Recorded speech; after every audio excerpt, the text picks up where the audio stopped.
having me, man. No, thank you for coming here.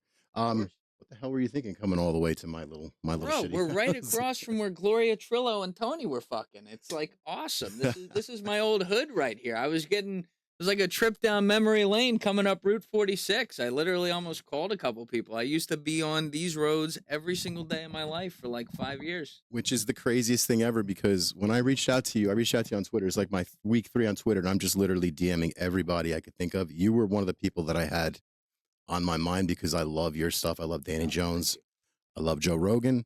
And I kind of always wanted to do stuff like that growing up. I'm not growing up. I'm 49. I'm like way older than you are. But you know, well, I came up on Opie and Anthony. I came up on Howard Stern. I came up on stuff like that. And then when Anthony Cumia broke off and did his own thing, I'm like, I wish I could always do radio. Yeah. But I curse too much, so there's no way in hell I'm going to be able to ever do radio. So, you know, I started doing this, messing around with the gaming thing, and then I'm like, I got into the UFOs, and I'm like, all right, well, I want to do more than just UFOs and gaming. I want to interview people. Basically, whatever you and Danny Jones are doing, I want to do essentially the same thing, but I want to throw gaming in. So today we might have done some gaming, but we're just going to shoot the shit. Yeah, you don't want talk me about everything. That'd be ugly. So what made you decide to say yes to some random ass weirdo online? Bro, seriously, like you're what? not a random. That's the thing. Like, you're not a random ass weirdo. You're a guy who reached out to me. You're a fan of my show. It blows my mind when there's actually people who watch or listen to my show, because just so you understand, to this day is no different than the first day in my parents' house 5.5 years ago. It's like I talk with someone, we happen to record it on cameras, and then later I hit an upload button and it goes to the internet, and then these magical numbers come up. And so you're humble just like me. I love that. Thank you. I mean, yeah, but like I never understood, like when I was growing up, I would watch guys in all different spaces. Didn't matter what it was. Could be sports, could be movies, could be TV, could be, you know, whatever it was. Things with attention. And you'd see people that it's not like I knew them, but you knew they changed. Right. You knew that something they got some success or whatever. It went to their head and they changed as a person. And suddenly, and it wasn't everyone. There were great examples of people who were not like this, but like you'd see those people that it's like suddenly, you know, they viewed things as below them, or like it's not worth my time. I can't make enough money doing that. You know, if it's not going to make me $20,000 an hour, I'm not going to do it. And I'm like, fuck that, dude. I started in a backwards hat with no money, no previous fame, no understanding of fucking anything in my parents' house. And 5.5 years later, you know, I'm the same guy. I happen to have my own place now, but like, you're still humble, still chasing it. You got the 3,000 subs, right? So like, dude, 100%. And that, thank you. 100%. And you know what? It's funny, and it ties into things, because this is something really important in my life. I was on the phone on the way here with a guy who's now a friend of mine named Charlie Rocket. You ever hear of this guy? No. So Charlie Rocket is a dude who was in his mom's basement. He was the fat kid in his mom's basement, self-described, right? Okay. Loved rap music, grew up loving it. So he built a studio down there. And eventually, when he was a teenager, he lived in the Atlanta area. He started inviting over, you know, random acts in Atlanta who hadn't popped off, and let them record in there. Up and comers, basically. Right. Or never beens, or soon to be's. Right. And then one day a never been walked in there named 2 Chainz, and the rest was history. Oh, shit. Right. So he became his manager and blew him up and all that. So Charlie ended up, he's one of the most inspiring guys I've ever heard talk. He was obese, basically. And so he did, even with all his success. So he then got like a brain tumor. Jesus and like Christ. Had his life, you know, a threat to his life and everything. And he's like, you know what? I wanna get healthier and lose weight. So he did it, a lot of it in front of the world. And it's something he's always struggled with and continues to struggle with in some ways, but he looks amazing compared to what he used to look like. And, you know, I found him back in 2019 when a video came out. He was on the Ed Milet podcast, and he dropped a theory that was the best thing I have ever heard in my life. And I've talked about it since day one of my podcast. It came up on like, you know, fucking episode 13. And then it came up in September, October 2020. And it came up in episodes all throughout the years, all the way up into one I recorded a few days ago. But the I am you theory is something that I think everyone should use as a North Star to check their life by in this era of everything being about trying to show how great you are or how much better you are than people. Because Charlie Rocket took that theory and shattered it into a million pieces and said, no, no, no, that's not what it is.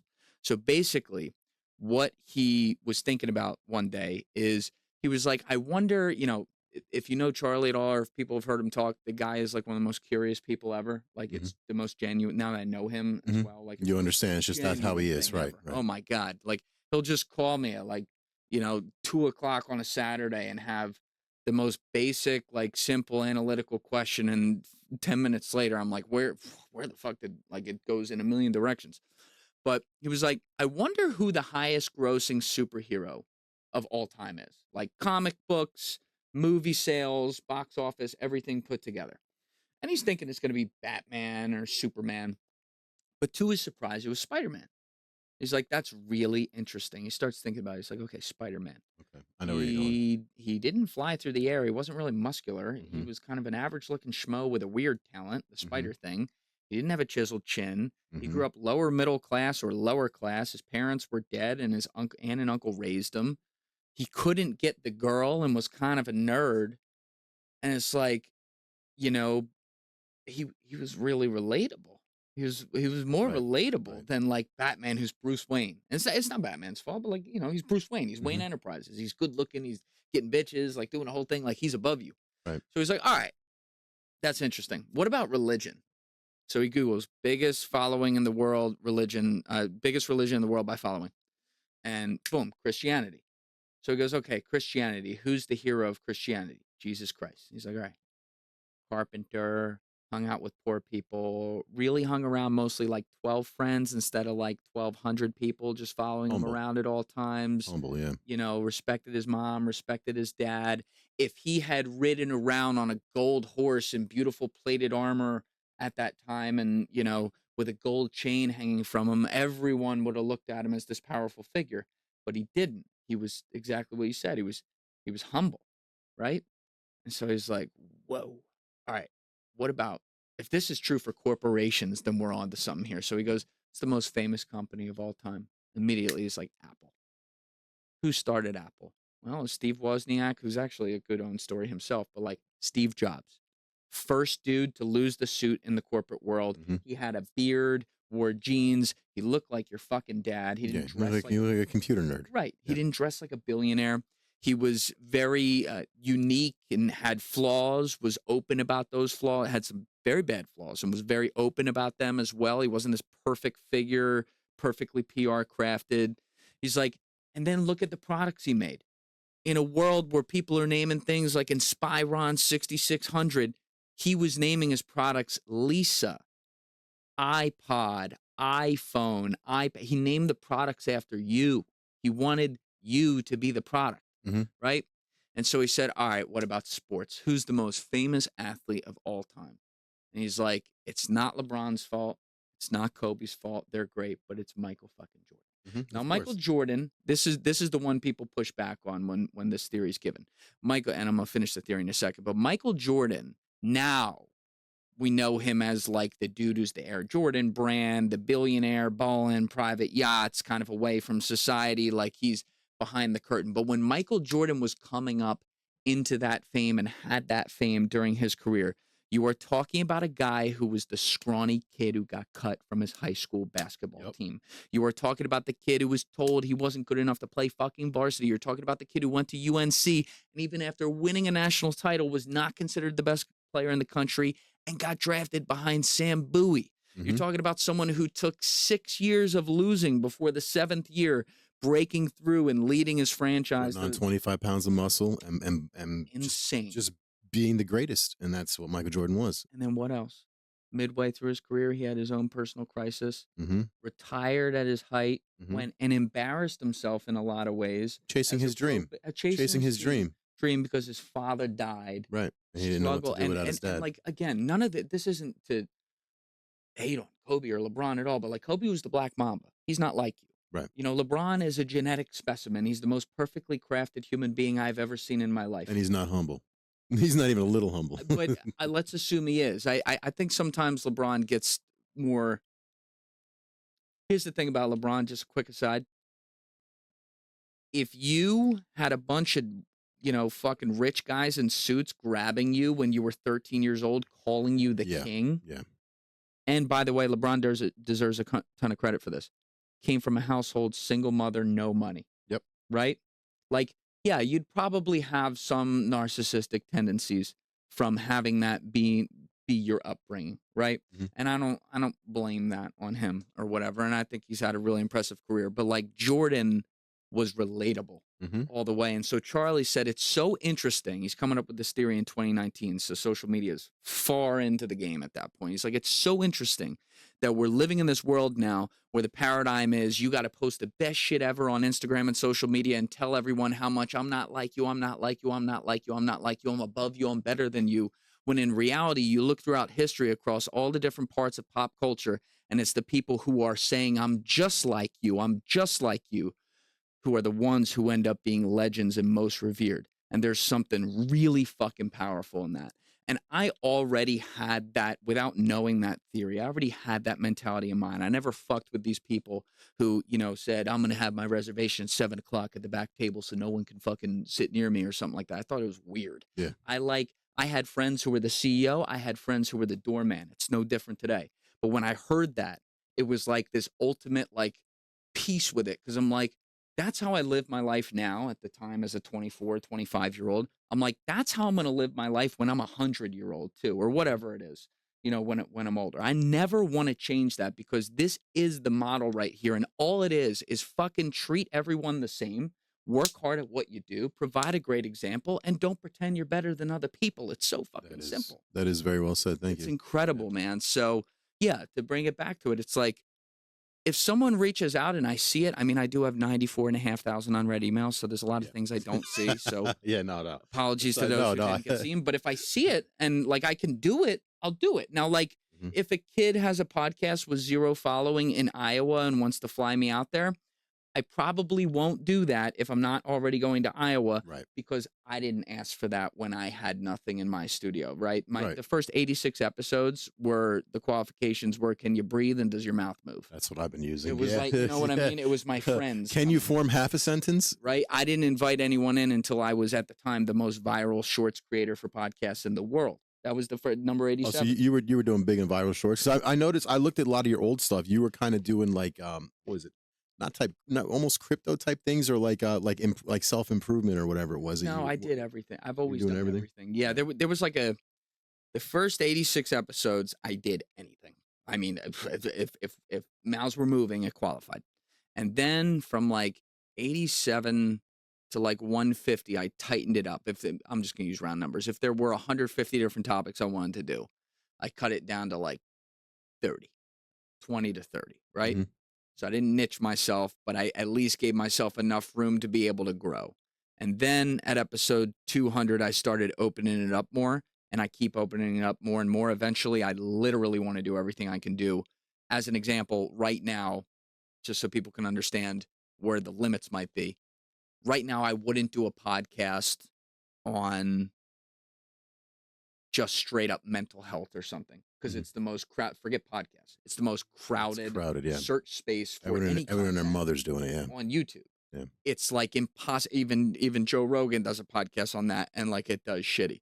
So there's some guardrails with what I can do, but where we can work in that topic to a different type of episode, we do that all the time. But as far as things I'm doing, I just went on a booking spree the other day, and I was looking at my next 30 guests. There's 30 different topics. That's cool. Which is what I mean. I have ADHD, in case that wasn't painfully obvious. I couldn't if I had to do the same 1 or 2 topics. All the respect in the world to people who do that. You know what I mean? I'd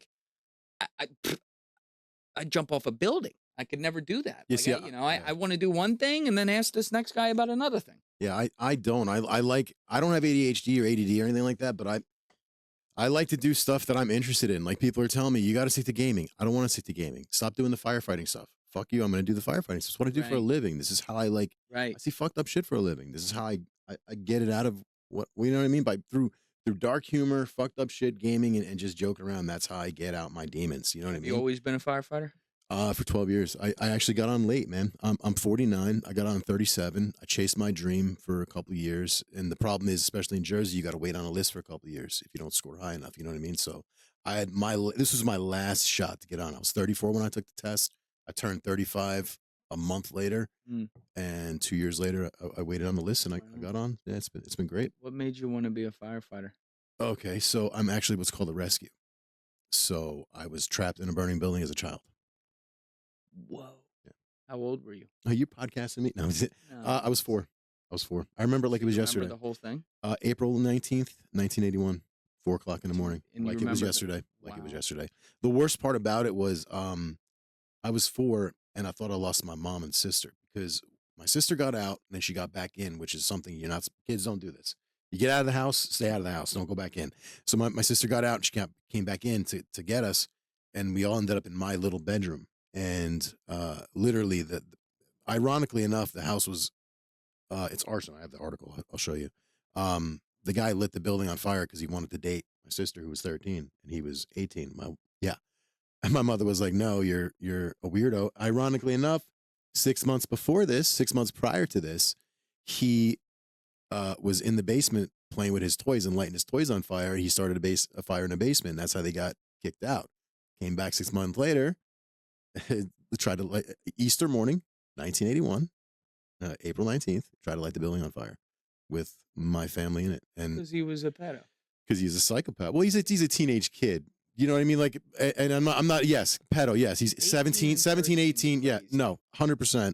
But yeah, that mentality back in you're talking about 70s, 78, no, 80. Yes, hey, I'm not okaying it. I'm not saying it's all right. I'm not saying I understand. Different time. Yeah, it's a different time to fuck kids. No, but that's what we did back then, you know? Stupid, you know what I mean? It's crazy. Yeah, in 1981, they lit the building on fire. All the hallways. We're trapped on what was considered the 3rd floor because there was a storefront underneath.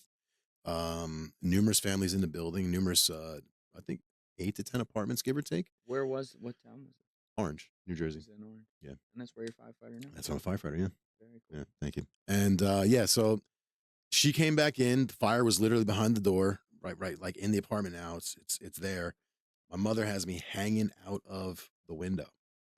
And there's a police officer down there. And he's looking at her. He's like, "Drop him, lady." And she lets me go. And I fall 2 stories, and he catches me. Yeah, it's cool. Yeah. Wow. And then your mom got out. Okay, so then I got given to my aunt across the street, and I look in the window, and I see my mother. And, I was 4, so maybe 5 minutes passed, maybe 10 minutes passed, concept of time at that point. I looked away, and I looked back again, and in the same window where my mother just was, there was flame. So at 4, I thought my mother died.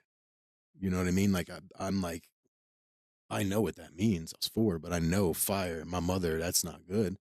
So I thought she died. And then, 5 minutes later, she's running up and grabbing me. So, yeah. And then we were homeless till I was about 7, close to 8. You were homeless? Yeah. Not like on the street, but like, we're living with these people, living with those people, living here, living there till we could get on Section 8 and welfare and shit. Yeah, it was crazy. Wow. Yeah. So that's like an extremely personal thing.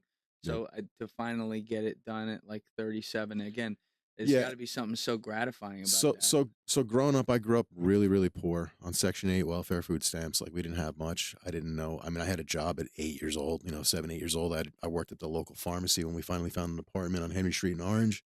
The local guy in the pharmacy took a liking to me and hired me. I used to work there till I was 17 years old. Yeah, I've been working a long time.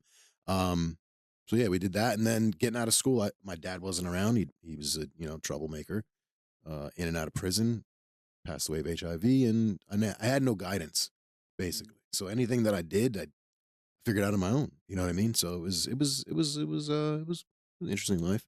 Wow. And then I didn't know what I did. A bunch of bullshit odd jobs for a long time, and never went to college. Never really know what I want to do. I always wanted to do something like this. I wanted to do radio or TV or something. I knew I wanted to do something different than that, and I always wanted to be. I actually tried to become a police officer. Didn't get that. So then, police and fire was what I was trying to do. I always felt like I needed to do something different. Yeah, became a fireman. Yeah, I chased my dream at a time when most people are looking to settle in and do stuff. So yeah, I changed my life. I took a $40,000 pay cut. What were you doing before? I was doing extermination. I was an exterminator. So I was making decent money. I was Yeah, making that's like, actually like I was making 70, gotta do 70, pretty well. 75 a year. And I took a sick, ridiculous pay cut to like 30 grand. My wife was like, this is your dream. Go do it. Oh, that's a great wife. Yeah. That's a really cool story, man. Yeah, And you she's know amazing. what? It's also like, what a full circle kind of thing. Yeah. Yeah. It was definitely, it was different. I love the job. It's the greatest job in the world. I would, I love it. 2 days a week, I get to go and be, a living superhero. You know what I mean? But That's awesome, it's man. cool. And not that I consider myself a superhero. I'm No. humble as shit. No one's. If anyone mishears you, they're fucking crazy. That's awesome. And then the thing that you were talking about with Spider-Man, I Am You. One of the reasons Spider-Man is so popular, I don't know if you know this, is because anybody can picture themselves in the costume. Whereas with Batman, you see it's a white guy. Superman, you see his full face. Wolverine, you see his face, right? Spider-Man, the reason Spider-Man was, I'm a big comic guy. The reason Spider-Man was created by Stan Lee was because any kid could picture themselves in that suit. Oh, that's why Spider-Man's covered. We're gonna add that. He's covered head to toe. He's covered head to toe. Covered awesome. in stories and years. But I'll tell you one thing you may not have thought of. You know one of the greatest things about Spider-Man's outfit, his costume? What? He is completely covered. So any kid could imagine he's Spider-Man because no color of the skin shows. He could be black under that. He could be red. He could be yellow. He could belong to any race. And that wasn't done purposely. It was done accidentally. But I think it was the best thing we did, making him so that he could be anybody under that costume. I never thought of that, but that's true. That's great. It is. Next. Awesome. I didn't want to cut you off while you were talking. No, not So, at all, man. I'm gonna tell him that. We gotta add that to the theory. That's great. I can't thank you enough for coming here. And I hope to one day reach where you and Danny Jones and Joe Rogan, I don't think I ever reached that, but 1 million subs is my ultimate goal, because I want people to just, chill and talk. And I like crazy weird shit. I like ghosts and UFOs and things like that. Things that YouTube has room for that. Yes. And that's how I saw you on a lot of the stuff, and I reached out to you on Twitter. I was going nuts reaching out to people, and I was like, I noticed you said you were in Jersey, and I was like, he's in Jersey. There's no way this kid's from Jersey. So I reached out. I'm You like, didn't hear the accent? It didn't give it away? Well, the South Jersey a little bit. I kind of have more of the North. I have the North, man. I love whatever the South was. Whatever I talk like when I was 8, I don't talk like. You don't say whom. You say whom occasionally. Never, ever. Hume. Does that drive you nuts? Or water. Water. No. It's water. See, what happened was. Wait. Do you say Taylor ham or pork roll? See, I say both because I've lived all over the state. But yeah, you're right. Like there's a split there. Refuse. I'm one of the few. But it's refuse. like when I've thought about this before, like where whatever I sound like comes from, because it's not like I get people asking me all different types of places, and I'm like, I understand why, because it's not any one place. But I've spent a lot of time. I think part of this was being an only child. I spent a lot of time around a lot of different types of people. And like the charismatic people, if I think about different people from those groups over my life, the way that all of them talk, which ranged from like a guy from Toronto to a guy from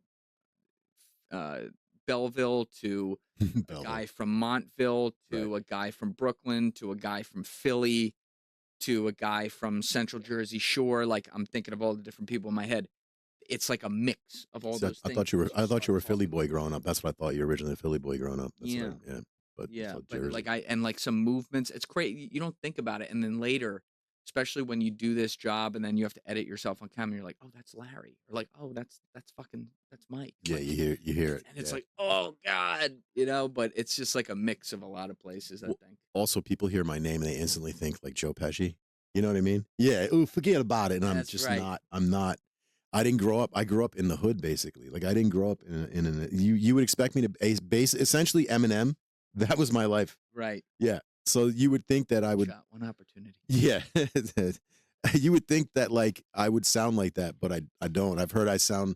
People have said, "Oh, you sound like you're from. You speak proper." I'm like, all right, well, get me a little drunk, and it'll come out. It'll come out. Yeah. So, I don't know. I've always been rebellious.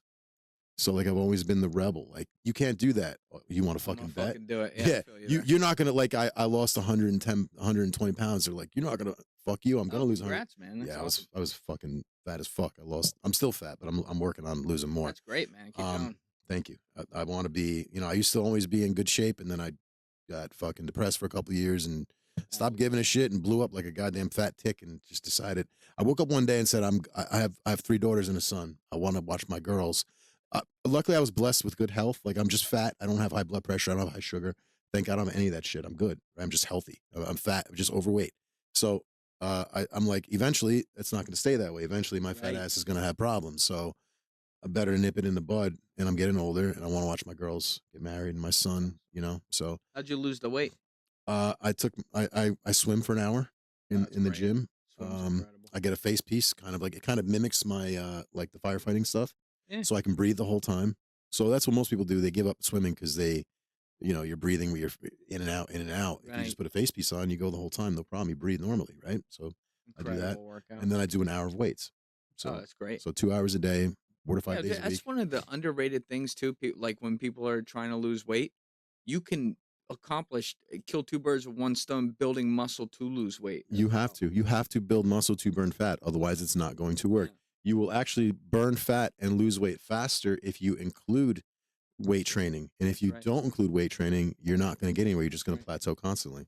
So you're just some fat. I understand how it works. And I literally ate whatever the fuck I wanted. I just watched what I ate. You know what I mean? I don't eat an entire pizza this time. I eat a slice or 2 of pizza. You know what I mean? So yeah, it's just moderation. Bro. Yeah, That's absolutely moderation. That's it. So then reached out to you. You hit me back immediately, which was cool as shit. Well, if I see it, that's what I'm saying. If I don't reach back right away when I see it, I can imagine getting reached back to. And I was just, checking out, and he was like, yeah, sure. And you were like, I'm in such and such. Where are you from? And then we started talking back and forth. You're like, you grew up in this town I live in currently. I was like, there's no fucking way. Yeah, like, but I grew up as a young adult here. Right down the street, which was crazy. Literally, like I worked right over there in Mountain Ridge. When at the golf course first came up here. Yo, I think they're closing that, aren't they? Or they closed it down? Aren't they building? I think they're yeah. I think it's going to be fucking house. I got to look into it, but I think that they're what? Well, you know how they're building apartments everywhere. Mountain Ridge? No way. It's the top 100 golf course in America. Be wrong. There's no way. That's got to be a different one. Are you thinking of like Greenbrook or something like that? There's no way they're closing. Some with the one right on Passaic. Yeah, Mountain Ridge is the most immaculate. One of the most immaculate. As a matter of fact, I think I used to do the. I don't think I used to do the. That's one of the most immaculate Northeast golf experiences. I was wrong. Yeah, my bad. Someone else is closing, I guess, right? Yeah. Okay. Yeah, I used to do the freaking pest control over there. Oh, really? Probably when you worked there, like 10 years ago.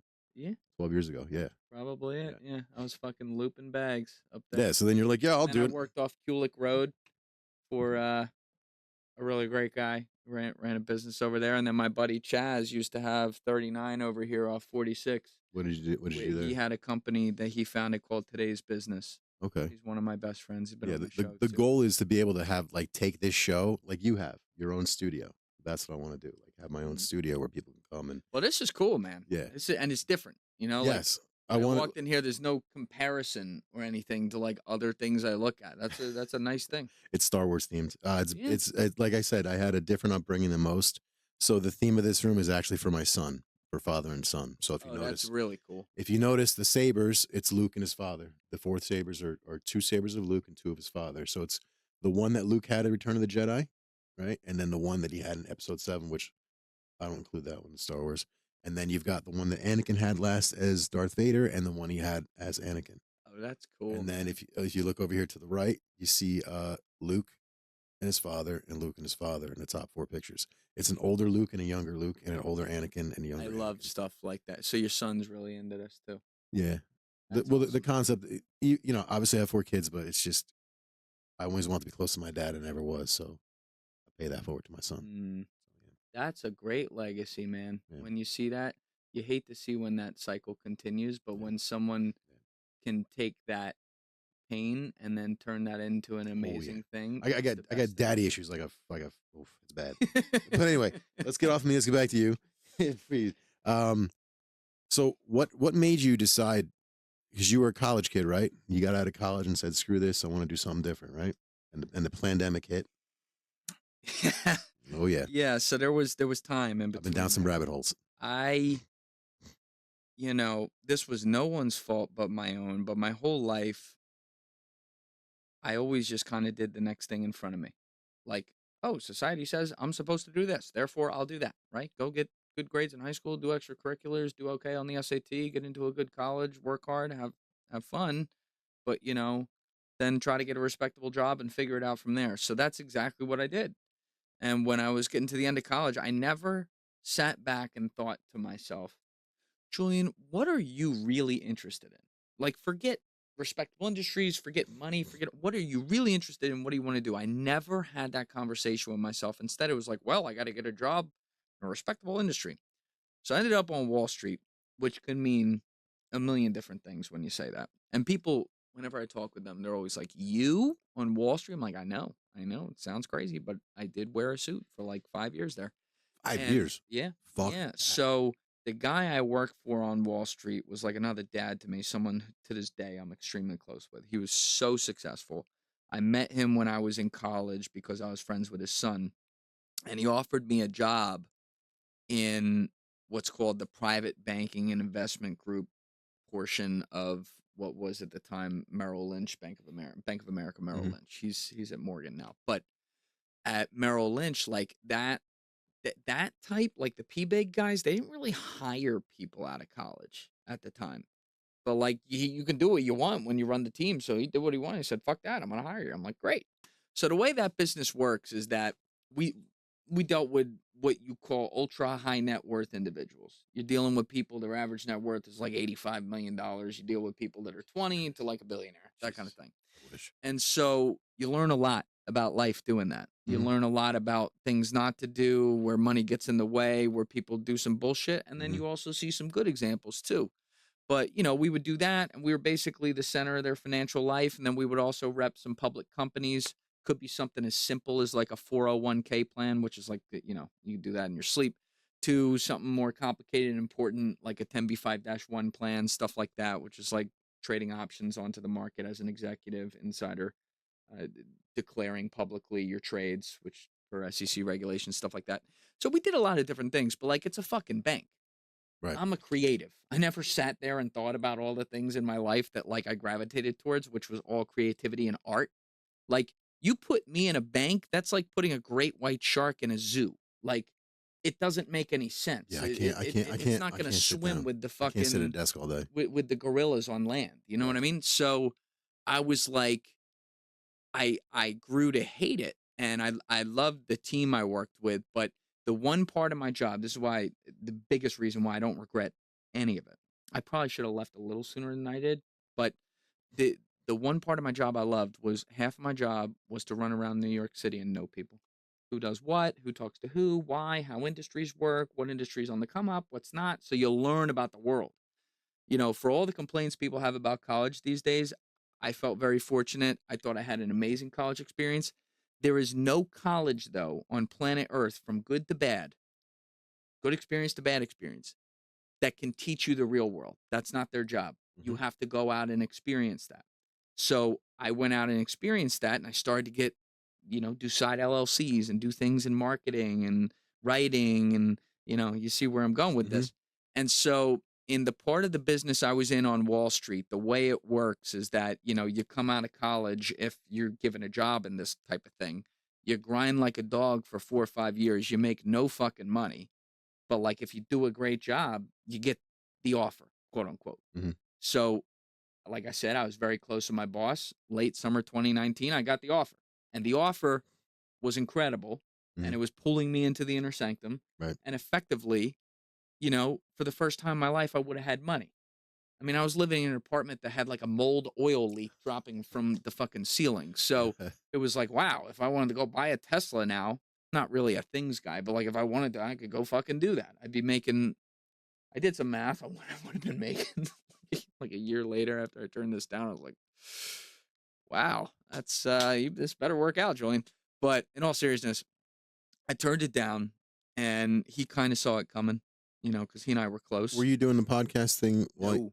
Oh, so you fucking dropped that. Nope. So this is late summer 2019, and he said to me, I owe Larry a ton because he was just such a G about this. He was sad, but like he kind of saw it coming because he knew me well. Mhm. And he said, hey, the way it worked was before you get that contract offer, the company's paying me. So like Merrill's paying me. So he doesn't have to worry about that. Mhm. So he's like, hey, obviously the work you do for me is incredible.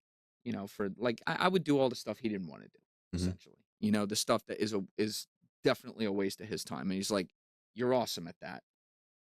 I take it you're trying to change industries here? I'm like, yeah. He's like, that's probably going to take some time. Don't say anything. Company will keep paying you so you can pay your rent and just do the shit for me. And I'll help you however you need help to get connections and stuff, which was Nice. so cool. So that was like kind of like a 6-month plan, give or take. So I go out on the job trail end of 2019, beginning of 2020. I expected to get my ass kicked out there because, you know, I'm like 25 years old coming out from banking, trying to do something entirely new. I got my ass kicked even worse than I thought. And so it was a wake up call because, you know, I was applying, dude, I didn't have like grand illusions. I was applying to jobs in New York that paid $38,000 a year to prove myself. I didn't care. Yep. I was like, just get me in the door. Don't care what it is. If it's like getting someone's coffee, I'll do it. Mm-hmm. And a lot of recruiters wouldn't even consider me, not because what they would say to me, like one guy put it to me really straight. He was like, your resume is like impressive. Like you work in banking, you know, you graduated college, you had good grades, like you seem to be an impressive guy.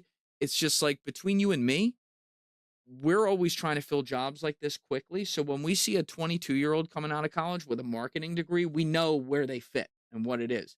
It's like work for us to have to figure out where the kid coming from banking at age 25 like fits. Mm-hmm. So that's kind of how they all looked at it. So I was really lost, very down on myself. And I remember July or January 2020.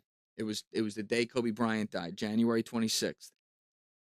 My buddy Ty, he runs a lacrosse company that trains like high-level high school athletes and stuff. He played for like Team Hungary for lacrosse. He's a great player. And so he was doing this big camp at a warehouse with like 200 kids or something like that. And he goes, hey, we're going to have all like the industry lights and everything. At the end of it, the camp, I want you to interview me on camera for content for the company. Nice. And he's like, and I want you to go all the way with some of my stuff, which meant like he had this amazing career, but he had also made some mistakes along the way. Mm-hmm. And he wanted to get into that and be transparent about that and use that as an example, which I thought was awesome. So I'm like, okay. So we do that. And Kobe Bryant dies. I go over to do this thing. I'm at the camp for like 4 hours waiting around to do this. It was just a weird day. And then it's a Sunday. So it's like 9 or 10 o'clock at night. He's ready to go. We get it. Most of the kids leave. We get underneath. They put the lights on. We do this thing for, I don't know, a half hour. And then the lights go off and the main lights come on. And there's like 30 or 35 people still there. And they're like clapping. And they're like, wow. And so a bunch of people come up to me and they're like, bro, do you have a podcast? I'm like, no, what the fuck am I getting? No, I don't have a podcast. And they're like, you need to have a podcast. Now I had heard this a bunch before. Yeah. And my reaction was always like, what the fuck am I going to do with a podcast? And so they just kept saying it. And so I drove home that night. I was feeling very weird about it. It was just very sad. Like Kobe was a Philly guy. He was a guy I looked up to, an incredible athlete, you know, a lot of amazing things about him. And it was so tragic, like how he and Gigi died and, you know, all the other people. Ridiculous. And then you got the jokes and all the nonsense. So, it was insane. And it was just like this insane day. And so I'm that was in South Jersey, and I'm driving back home to North Jersey. It was like an hour and a half drive. And I drove in silence. And I was thinking about that and thinking about how lost my life was and all that. Like, and pandemic's not a thing yet. But I was like, in about 2 months it is. It is. But I'm like, you know, if I had a podcast, I'd do it right. I'd have the right equipment and stuff. I didn't know shit about fuck with this. So I very stupidly, it's stupid, in the midst of this like job hunt that was in a terrible spot, I started a Saturday afternoon hobby throughout February where I would go to B&H and learn everything and then go home and watch YouTube videos about the equipment and stuff. And then like maybe March 4th, 2020, I hit order on all this equipment. I didn't have any money. I spent whatever money I fucking had on this. It was so dumb. You Kevin Smith it. And then if you I love that. You Kevin Smith I it. sent it. It was a Kevin full Smith send. it. Yeah. So then, if you remember, I'm still working on Wall Street. This is when the world's starting to blow up. Before quarantine started, the markets were going like that. And so I order it on the 4th, and then I forget about it because I'm like, we went crazy at work, like, communicating with clients, getting everything set up, whatever. And then day 1 of quarantine, it was like March 13th, 2020. Yeah. I get a notification.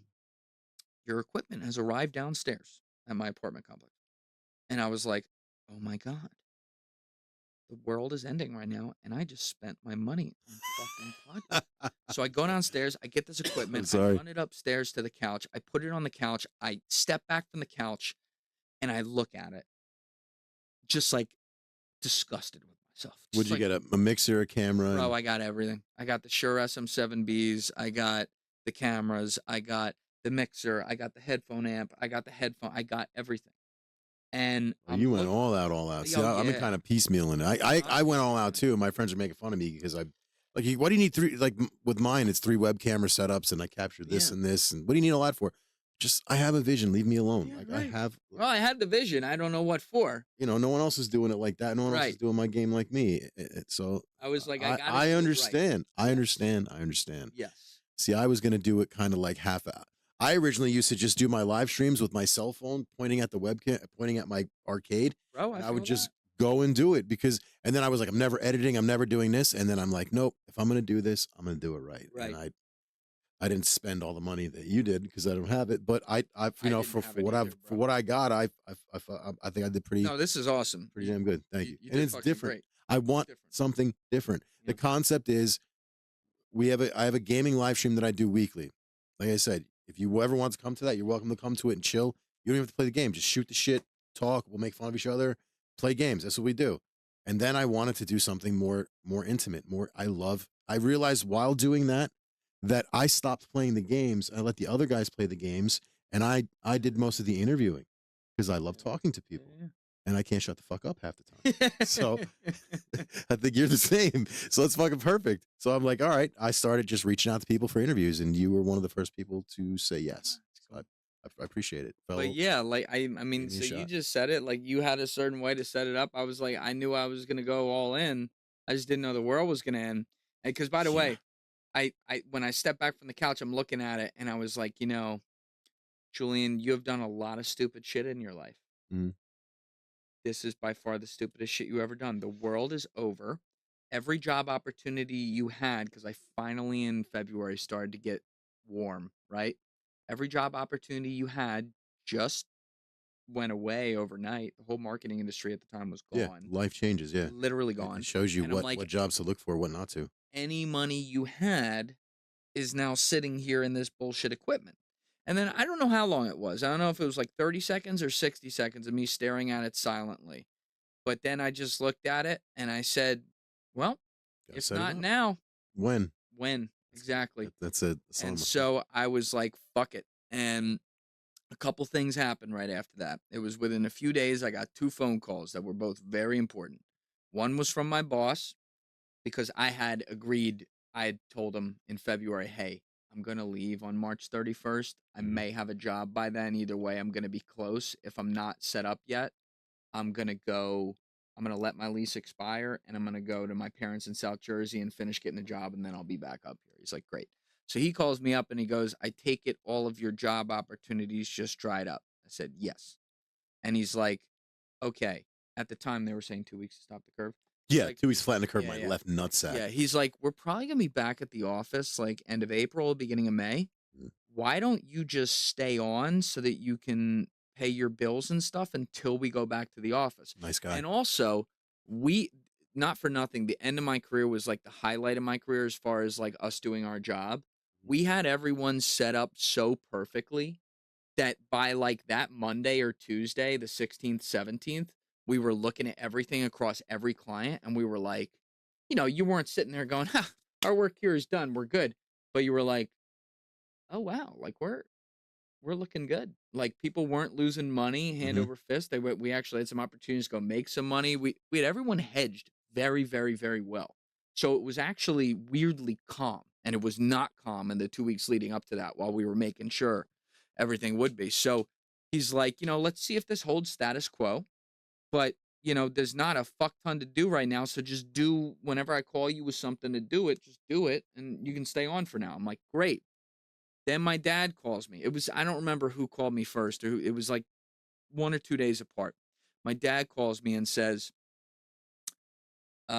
this is going to be a year. I'm like, what? Yeah. And he's like, we're going to be like locked down. They're going to fucking lock us down for like a year.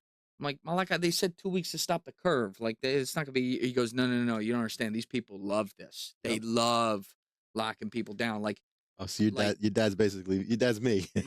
my dad was like, I see where these sons of bitches are going to lock down everything. You're going to need papers. And he was right. Right. So papers to move around the city. He said, do not resign your lease. Come down here and ride this out. So March 31st, I didn't re-sign my lease. I went down to South Jersey. Mom and Dad, I'm home. I unload my whole U-Haul truck, and in the middle of the kitchen is all the podcast equipment. And my dad looks at it. He doesn't even know what the fuck a podcast is, and he goes, "What the fuck is that?" And I just kind of looked at it and looked at him. And I was like, it's went to a podcast, and it was like. He just looked at the back room and he's like, if not now, when? That's how I am, bro. That's how I would be. If you look out there, you see a drum kit, right? Yeah. And then you see musical instruments. I encourage my kids to make as much fucking noise as you kids want. Do something. Be creative. Go do. You know what I mean? Don't. I'll never stifle my kids' dreams. Right. I want them to flourish. One wants to be a volleyball player. One's doing competitive cheer. We're busting our ass to give that.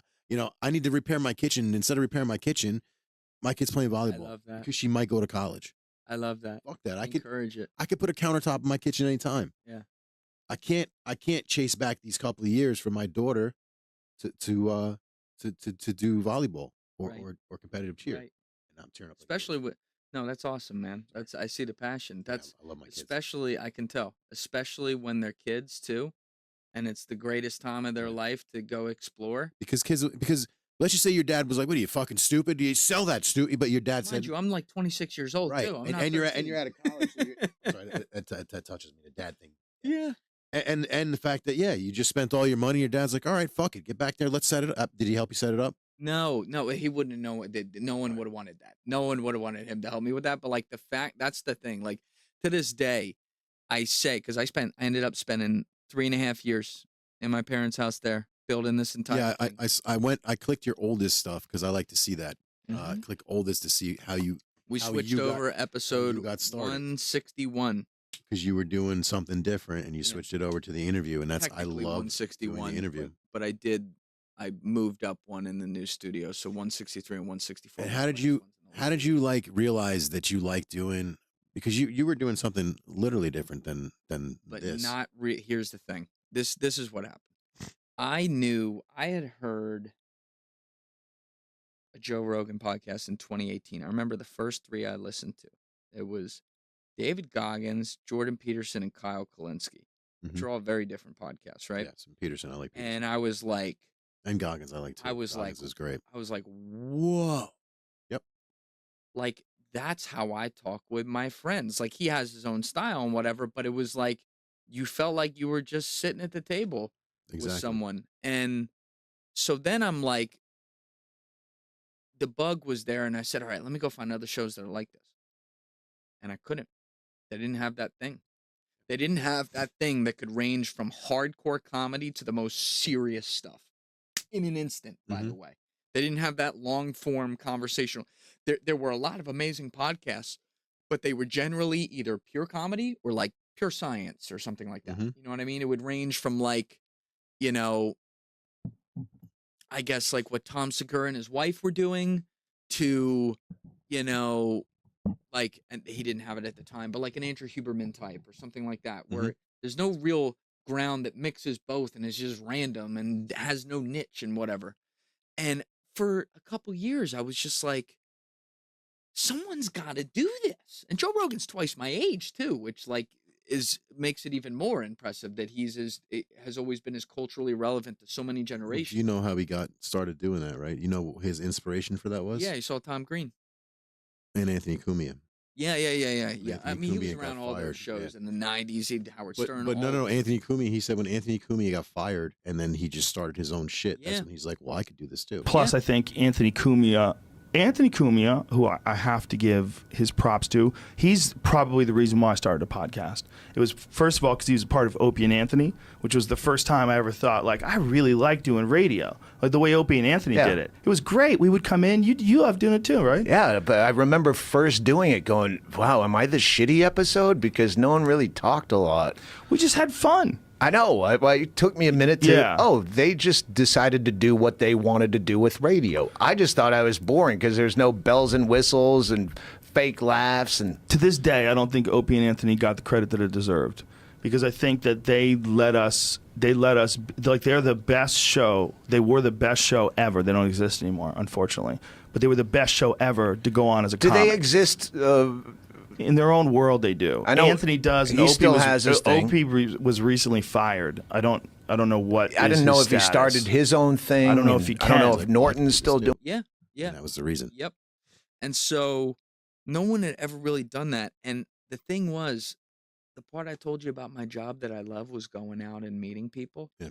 And I had friends that I built an amazing relationship Rolodex during my career. I may not have made any money, but I made a lot of relationships across a lot of different people. I had friendships ranging from people who were 20 years old to 80 years old. And I could talk with, that's always what I did. Because as an only child, I had to be put in a lot of situations growing up where I had to talk with people around me, whether they were a kid or an adult or whatever. And I just love people, and I love understanding what makes people tick. So it was natural to me. It was totally natural to me. But I didn't have time to think about what I was going to do with this podcast, because it was like, well, now I fucking have to do it. I'm all in. So I went there, like I said, April 1st, 2020. My dad says, like, set up, go for it. And like, that's why I say this podcast is like half my parents' podcast too, because none of it happens without them letting me do that. Like my parents letting me be in there for 3.5 years where I wasn't paying a rent payment for the first time in my adult life was the only reason it was even possible. Now, I didn't even buy socks for 3.5 years, bro. I didn't have any money, but like I had just enough runway to survive. And if I had had rent payments, I would not have survived. Straight up would not have survived. So, you know, that was really cool, but I didn't have, like, I spent 6 months from April until September 15th working 7 days a week around the clock, building the studio, building the equipment, learning all the equipment, recording podcasts, writing out what I wanted. Like, I just worked around the clock. And Larry was giving me, you know,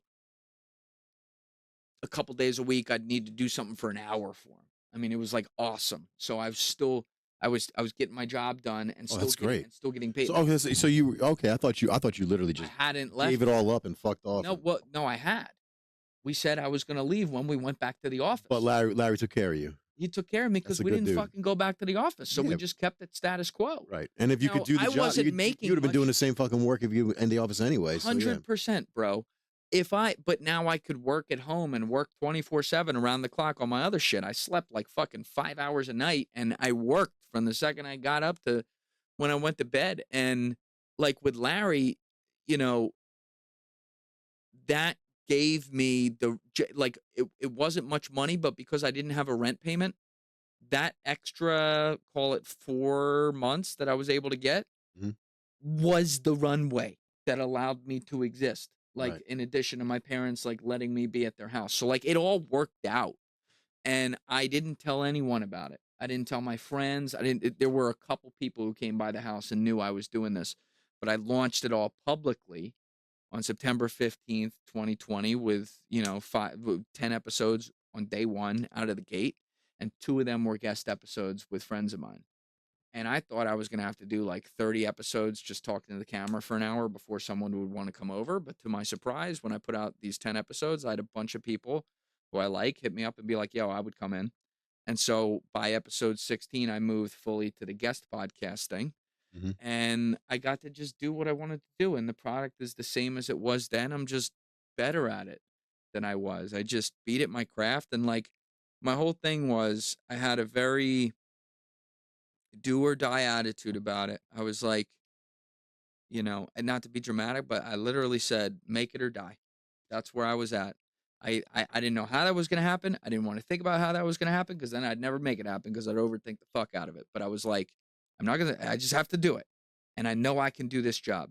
And I know, like, I may not be great right now. I may have a lot to learn. That's true with anything. But, like, I will be the best in the world at this one day.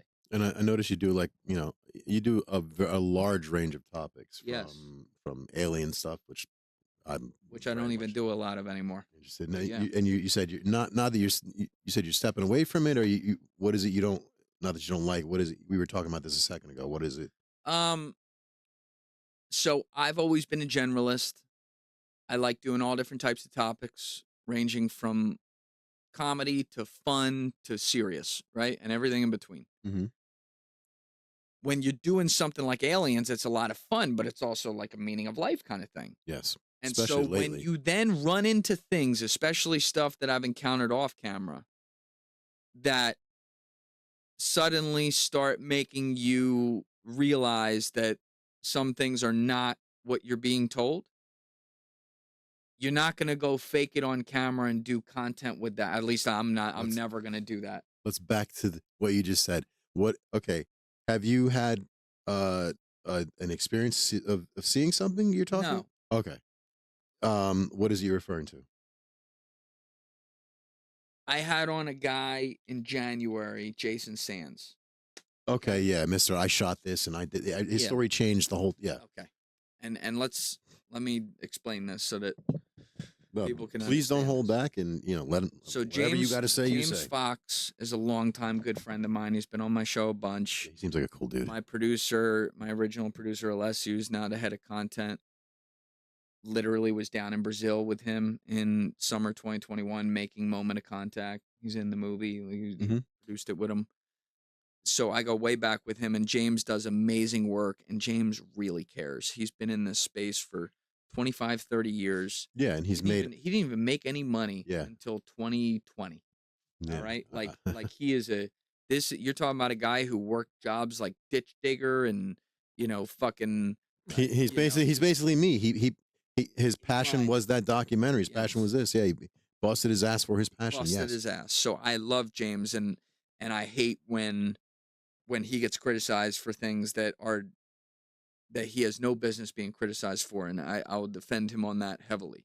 So anyway, the reason I bring this up is because James had a documentary called The Program come out late December last year, 2024.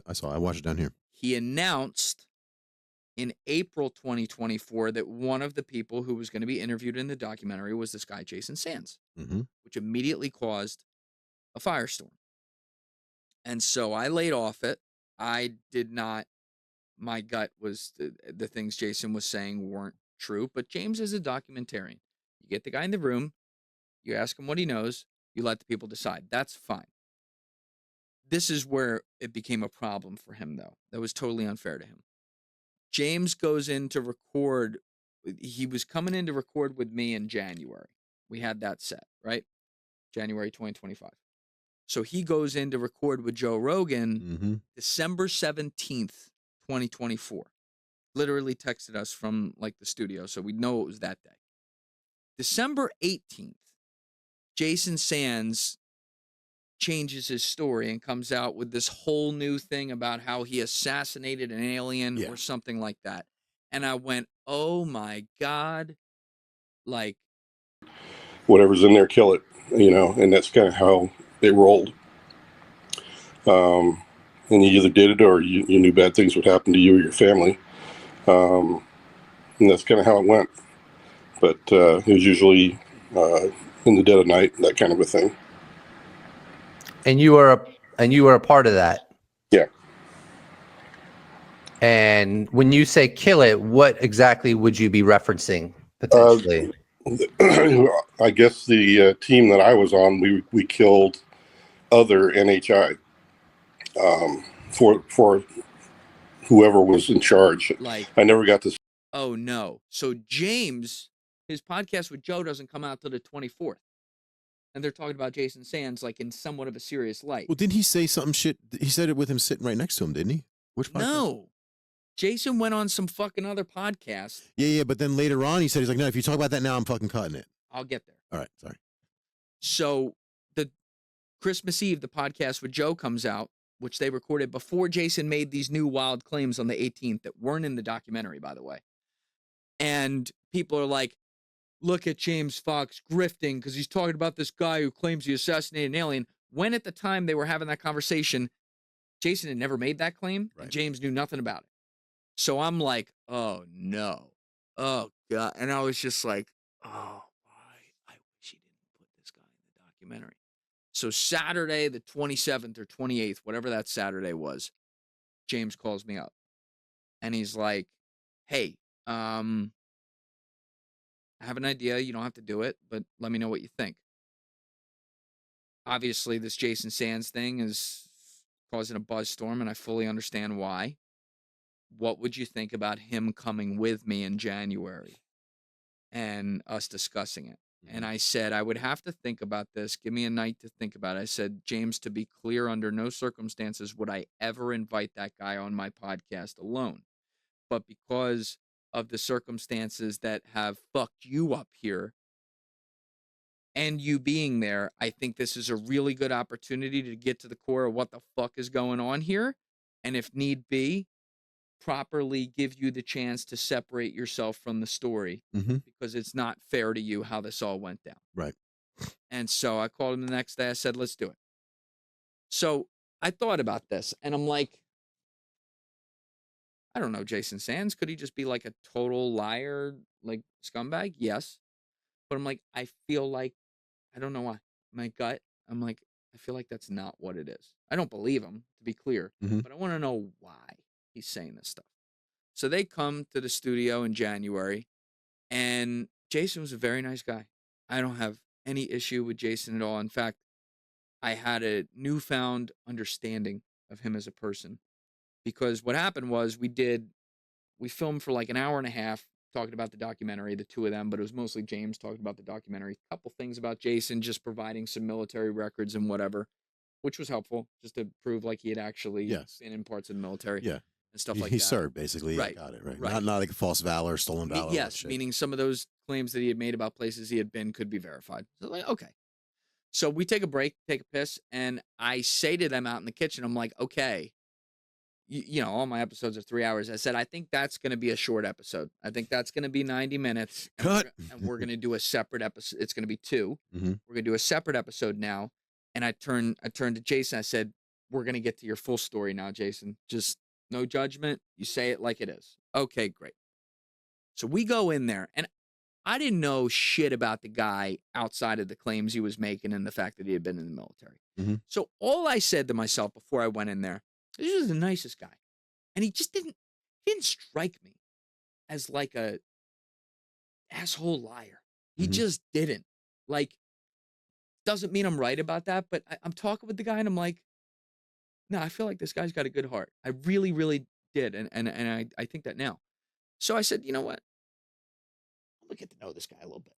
And it's gonna, at some point when we get to the stories, we're gonna have to pepper him a little bit. Right. And I knew I would have to do that, not to gotcha him at all, which we did not do, but I needed to make sure details would line up so that I could kind of see. Yeah, you want to make sure what he's getting at. Maybe who knows? Maybe you can get something else. Maybe he is telling the truth. Maybe he's got something extra or something. You know what I mean? Who knows? So I sit down and I basically turn to him like, "Where'd you grow up?" And for the next 35 minutes or so, we got his entire childhood story, which James hadn't really talked with him before, and no one had gotten from him. And it blew me away. He had severe childhood trauma, severe PTSD. His father was abusive to a T, man, like awful. I would encourage people to listen to that because once we got through that 35 minutes, the rest of the podcast, I had such peace because I said, I already had heard and talked with them off camera about some of the PTSD he had from his military career, which was unrelated to aliens, by the way. Right, but when you compound it with that, And I'm looking at this, I'm like, oh, this is, and he taught, what's the, I can't remember the term now. Not, I'm thinking, not holotropic breathing. He talked about the type of psychiatry that had been done on him where they like refilter your thoughts. There's a term for it. It starts with an H. I forget it. But he admitted openly, like, you know, just volunteered it on camera that he had that psychiatry. And one of the criticisms about that is that it creates false memories in people, because you're dealing with people who legitimately, like Jason, legitimately are dealing with severe trauma. Yeah. And so I had such peace after that first 35 minutes of that second 3 hours, which was the second episode. That was episode 267. I had such peace because I was like, okay, I don't think he's a liar. I think he really believes this stuff. Yeah, happened. it's He's creating memories. Could be, you know. So I said, let's get the stories as they are, and we'll see how we deal with this. So the first story, which was the one he had told that was so controversial in James' documentary, yes, about the blue alien, he went through the whole thing, and James and I peppered him.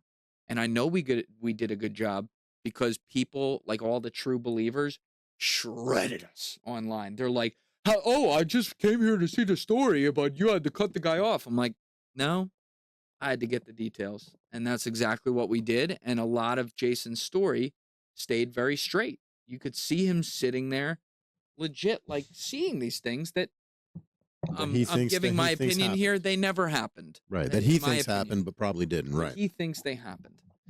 And so then we go to get to the part that involved the recent claims he had made that James was unaware of, which took it to a whole different level. Literally involved like alien assassinations. Yeah, alien Rambo, basically. He's like alien hunting Rambo. Like, bro, what? And I didn't know. I didn't talk with James. We didn't plan. We don't do that for my podcast. It is what it is. But James, when that came up, this, as in you received an order from someone at some point that said you got to shoot this NHI, and I feel really uncomfortable talking about this, because this is a credibility destroyer in my opinion, and it really bothers me that you're talking about it, and I don't want to be connected to it in any way. It's going to bring back form. Actually, and I've already told him that. All right, so if you're going to make those claims, I'm walking out the door. No, I'm not. I'm sorry. I have to tell you, it's already bad enough. Yeah, because right now we're treading a line where, and that clip got more attention than I thought it was gonna. In hindsight, I understand why. At the time, I didn't think much of it. But like, James got real tight about that, and I understand why, because he felt like the wool was being pulled over him after the fact, and now he's associated with something fucking crazy. And he's like, if you start telling this story, I'm going to walk out of here. And so the people that were ripping James, I'm asking you to please, like, have some fucking grace there and understand. James had every right to say that. I mean, there may have been a better way to handle it, but like in the moment, I fully understand why he did that, because he had been kind of hoodwinked. No one had ever told him this. And I can tell you, if that story had been told to him before he rolled a camera or put out a documentary about Jason Sands would have never been in the documentary. I'm telling you that 100%. He just kind of like disappeared. Right. So after that, I knew who had really pushed Jason to James, the sources. And I'm not going to discuss who that is, but I knew who it was.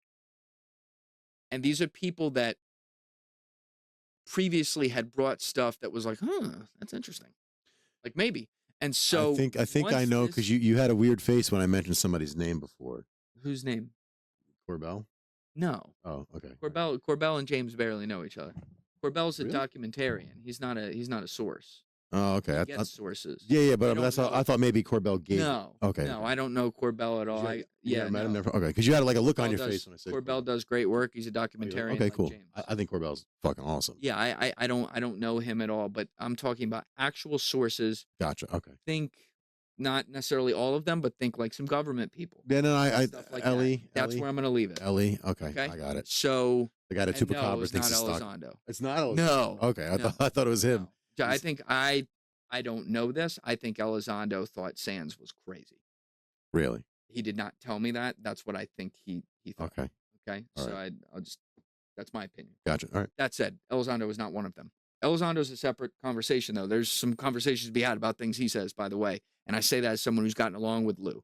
But that we can talk about that, too. But, like, the people who had really pushed Jason Sands on James, the fact they knew that he had severe PTSD. They knew everything about his record.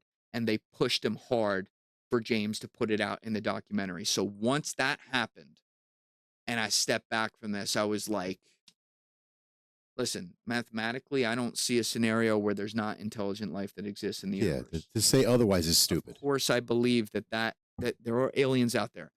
That doesn't mean that the stories we're told about aliens visiting here are the real ones. Right. It doesn't mean that there's not massive disinformation for other reasons. Mm-hmm. And so I stepped back from that and I went, whoa. I was recording with Lou for the second time, I think 3 days after that.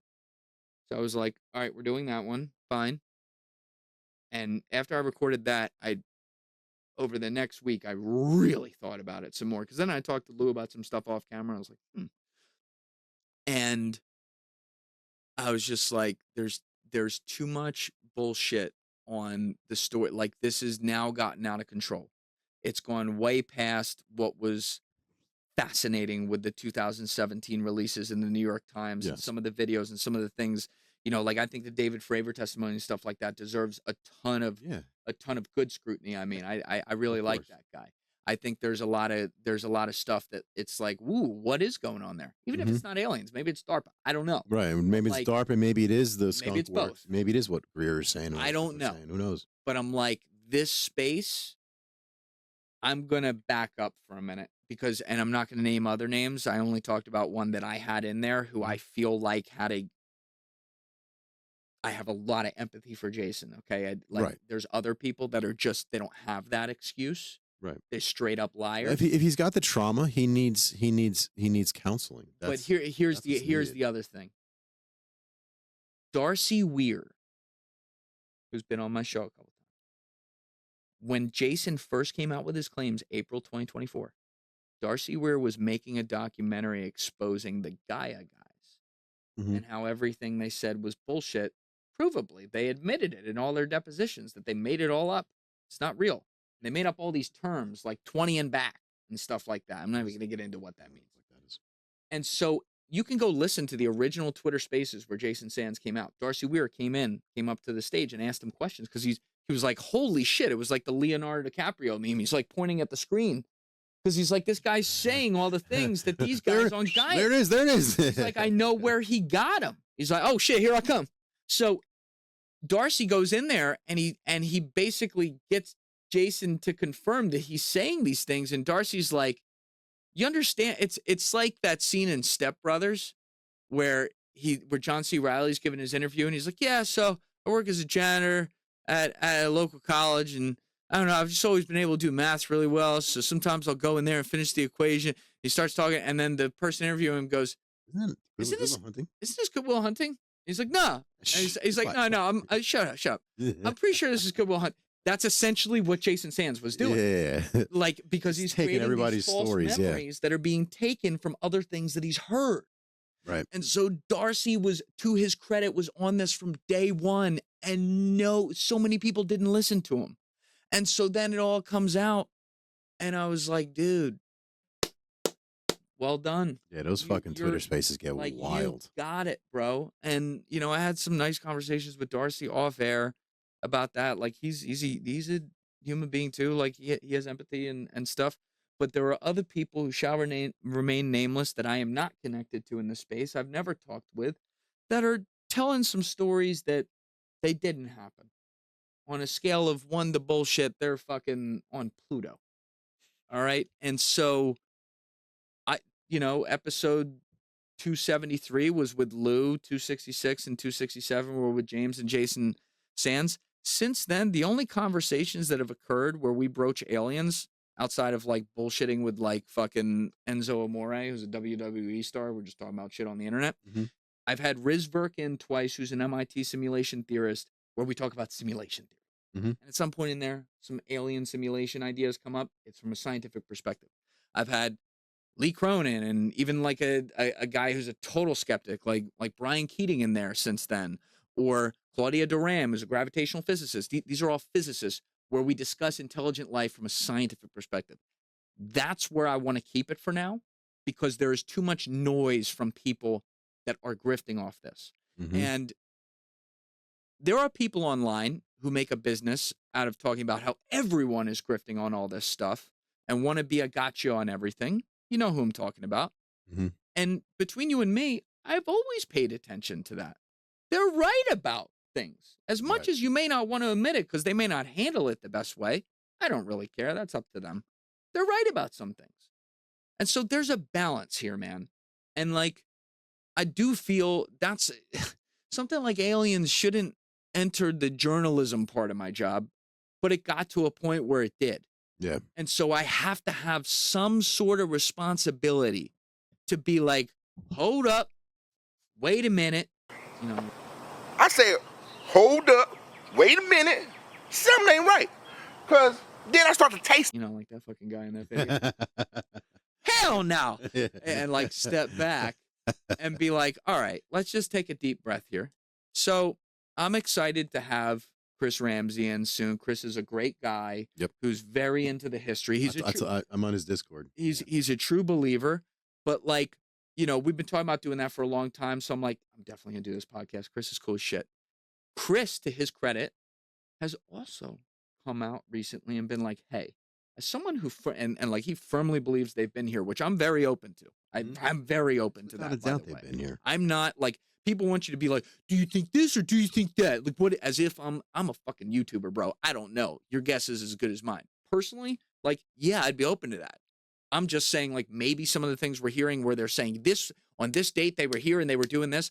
Maybe we got to think about who's saying that and whether or not that's true. So Chris may not be where I am, but I have heard him come out over the past couple of months and say like, hey, some of this stuff don't add up, you know? And I think that's especially for someone like him who genuinely cares, especially for someone like Jesse Michaels. Those two dudes, I love those two Jesse's the man. Yeah, I want to meet Not him. only the nicest. I want to interview him. That'd be so cool. I hope you get to do it. He's the nicest guy ever. He's also a galaxy brain. He's so smart. Oh my God, yeah. I have a feeling I wouldn't know half of what the fuck he's talking about. So smart. Genuinely cares. You know, and it's like I have some great conversations with Jesse off air where he's like, what do you think about this one? You know, like he's not, he believes, but like I think sometimes people call him like he believes everything guy. That's not true. Jesse will just talk to everyone about it. I think that's great. I think that's great. That's the space he's in. I think that's great. That's the space Chris is in. I think that's great. So when I see, especially some experiences off air with Jesse asking me some questions about stuff, I'm like, okay, his head's in the right place. Love that. And then when I see Chris question some stuff publicly that deserves to be questioned, I'm like, okay, I like that. So there's a good educated conversation to have here. It doesn't have to be like just the fucking skeptics versus the true believers all the time, just fucking boom, boom, boom, boom, boom, fighting. God, I can't hate it. I stay away from it. I don't like the drama. God bless. Do whatever the fuck you want to do on Twitter. I'm not getting involved. I wish you all the best. But like if you're asking me just from my little seat where I sit there and talk to some of these people sometimes, like, yeah, if I see something like the Jason Sands thing, after the fact, after I do my job, if you want my opinion on it, that, you know, that's not a geopolitical situation or something. I'm comfortable being like, you know what?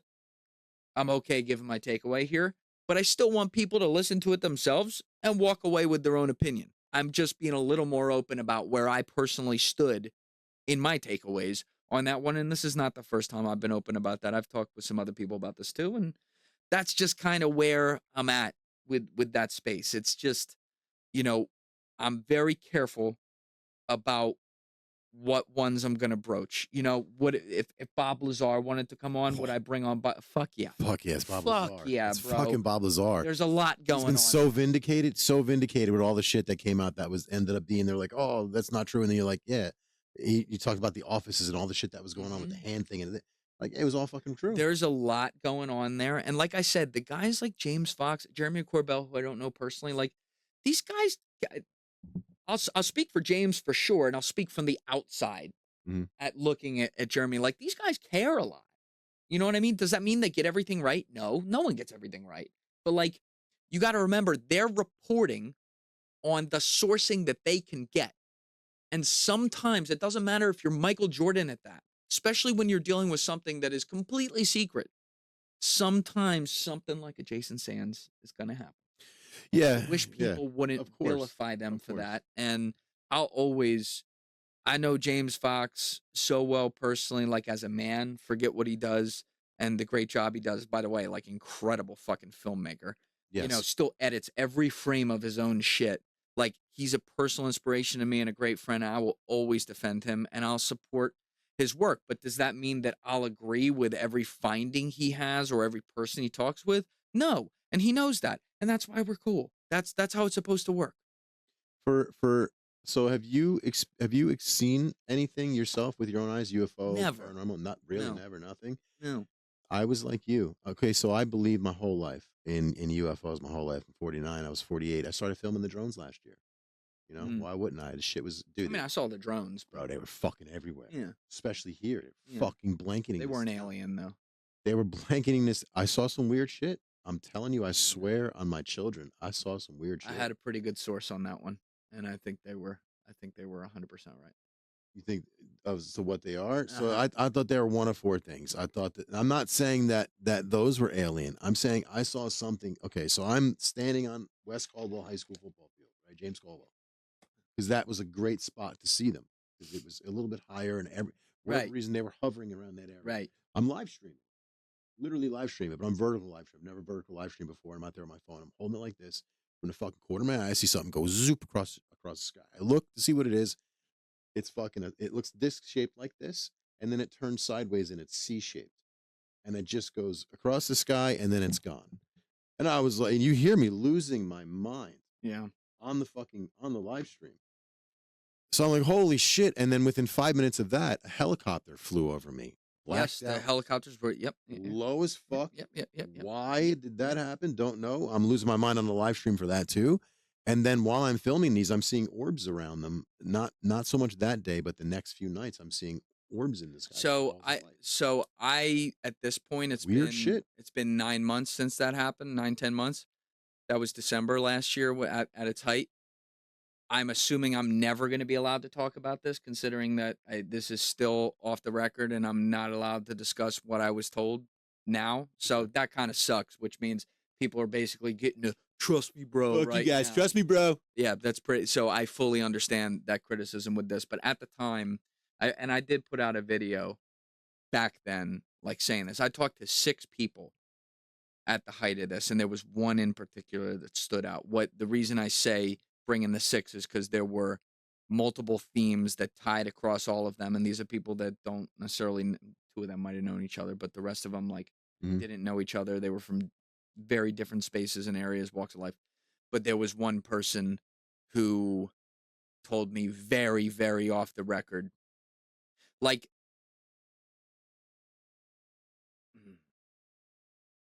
I don't want to get in trouble. The kind of person, don't kill your source. You know, the kind of person that, I'd say it like this: the kind of person you will never see on a podcast anywhere. Okay, got it. Put it that way. And what they said. See, the thing that my seat, you believe it, not only checked out at the time, then knowing that information and seeing what happened afterwards. With what pissed me off, number one, hearing Biden's bullshit fucking excuse. He was and then when fucking Trump's girl went on, I expected something. Look, I didn't expect her to tell me everything. It wasn't fucking hobbyist drones, okay? I've never known anyone to own a 6 foot or more size drone that's the size of a car, an SUV. Some of the shit that I saw was huge. I mean, hovering right over the building that's right here, huge. Hovering over my house, one of them pulse flashed the fucking camera. And I'm like, and it made an audible sound on it. I'm like, what the fuck was that? And that's when I started getting worried about them because I'm like, all right, it's a drone.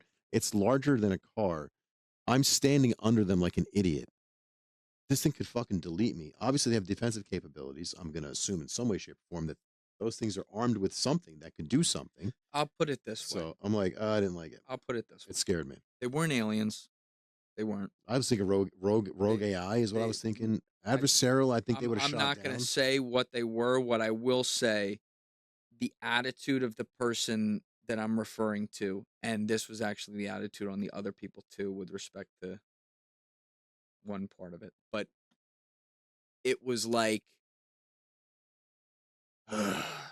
that was their attitude because they're like, this is so fucking stupid. It looks horrible. People have every right to be like, what the fuck is going on?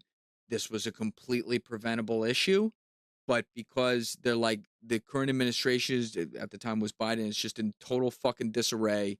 They let something that didn't even need to be a story, develop into something, and now they can't be honest with the American people about specifically what's going on because it could be misinterpreted the wrong way, and they explained to me what that was, and I was like, yeah, but basically, like, in-fucking competent was the term, and well, look at the administration. This was someone who cannot stand Trump or the administration.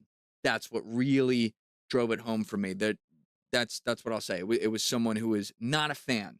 They literally said to me, they're like, can't wait for him to get in there because it can't get worse. That was the line. And then Trump's answer was the same fucking But answer. that's the thing. And this is one thing I will defend Trump on. It's like, there was really nothing for him to do. Like he inherited a fuck up that was by that point pretty much taken care of. And it was like they were not in a position to. This is what sucks. I get it. Like they weren't in a position to really be transparent on that one after the fact. They could have been transparent before the fact, but I'll cut it there. That's all I'll say. I get it. Yeah, they were saying it was sniffing out bombs, and I go, no, it doesn't make sense because you wouldn't just do it at nighttime. You would do it fucking during the daytime. You do that all day. 24 hours around the clock. And then they literally was showing up at exactly dark. It made no fucking sense. They were coming off the water because we saw the videos on the beaches, and they were with it.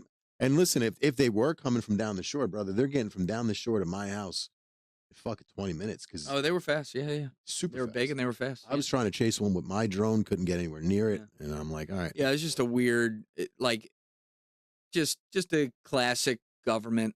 Like, if that's one way I can make people feel better, they're not gonna, because I'm not giving details, and I fully. But like classic government clusterfuck, got taken care of, but should have never happened in the first place. That's all. But really the other thing that was throwing me off, it made me think it was either rogue AI or, I'm not going to say NH. I hate NH. I'm just going to say aliens. Or aliens was the fact that it was swarming Picatinny. It was swarming Wright-Patterson Air Force Base. It was swarming our Air Force bases and shutting them down. Allegedly, these are the stories we were getting. Allegedly, we're getting these stories. They're shutting them down. But at that time, they were calling fucking everything drones. Even actual UFOs, they were calling drones. So. Yeah, what I was saying is I was like you. I believed my whole life, but I never actually witnessed anything with my own eyes. And then I saw that and my fucking mind was blown. And then I just felt compelled to do stuff UFO oriented. And I jumped into the topic headlong and I love it. But, I'm kind of mixing it. I want to essentially, I don't want to just limit myself to UFOs. We're having a conversation about everything. And that's what I wanted to do, which is great. So that's crazy. You've never seen anything, no ghost experiences, nothing. No. Do you believe in ghosts and all that stuff? Is that something you believe in or no? Something you've experienced, witnessed? I believe that there's energies that stay in places. Do I think that there's like fucking Captain Hook walking down the hallway? Hey, look. Maybe. Fuck do I know? Right. I've never personally cared much. Okay. My firehouse is haunted. Yeah. Legitimately haunted. Yeah. Like freaky. Like weird. Yeah, it's weird. They're spirits. For sure. All right, let it rip. All right. the fuck were you talking about? The UFO thing, Chris Ramsey. So you're having Chris Ramsey. He's gonna be the last UFO related guest. No, not last. I'm saying I haven't done one. The last time legit we did like a UFO dude was 273 with Elizondo. I put out episode 338 today while we're recording. So like in the past 6 months, I've really stayed away from it. The guys where it's come up in a conversation were, like I said, Riz Verk twice. I had him 274, and then I want to say that was 329 the second time, and then Lee Cronin, who's a DARPA chemist. We talked about that. You know, he's a scientist looking at it from a science perspective. That was episode 289. Darcy Weir came in not in that capacity as much. He was talking about the Gaia reporting he had done, and then he talked about actually, we did like a recap of the Jason Sands stuff. That was, I believe, episode 286 or 287, sorry. And then I talked with Claudia Duram in episode 311 about it. And I talked with Brian Keating in episode 325, I think that was, about it. But really like all scientist type stuff. It's not, and it was one topic out of, 15 minutes out of 3-hour podcast where I talked about it with them. So as far as like UFO heads, like, the Stephen Greers of the world or something like that, I haven't had any of those guys in since Elizondo. Would you have Greer? Would you have Greer on? No. No. Why? I think I know where you're going to go with it, but why? But why? Do you think most of his bullshit, or you think it's? He was invited once, and I'll tell you the context. I had in a guy named Nick Pope, who was on the UFO desk for the British government. Mm-hmm. Nice enough guy. I liked Nick. People can judge his opinions for themselves. Stephen Greer's had a lot to say about Nick, with huge accusations publicly, calling him out for things, some of which is verifiably not true, by the way. Just destroying him publicly on all these shows and whatever.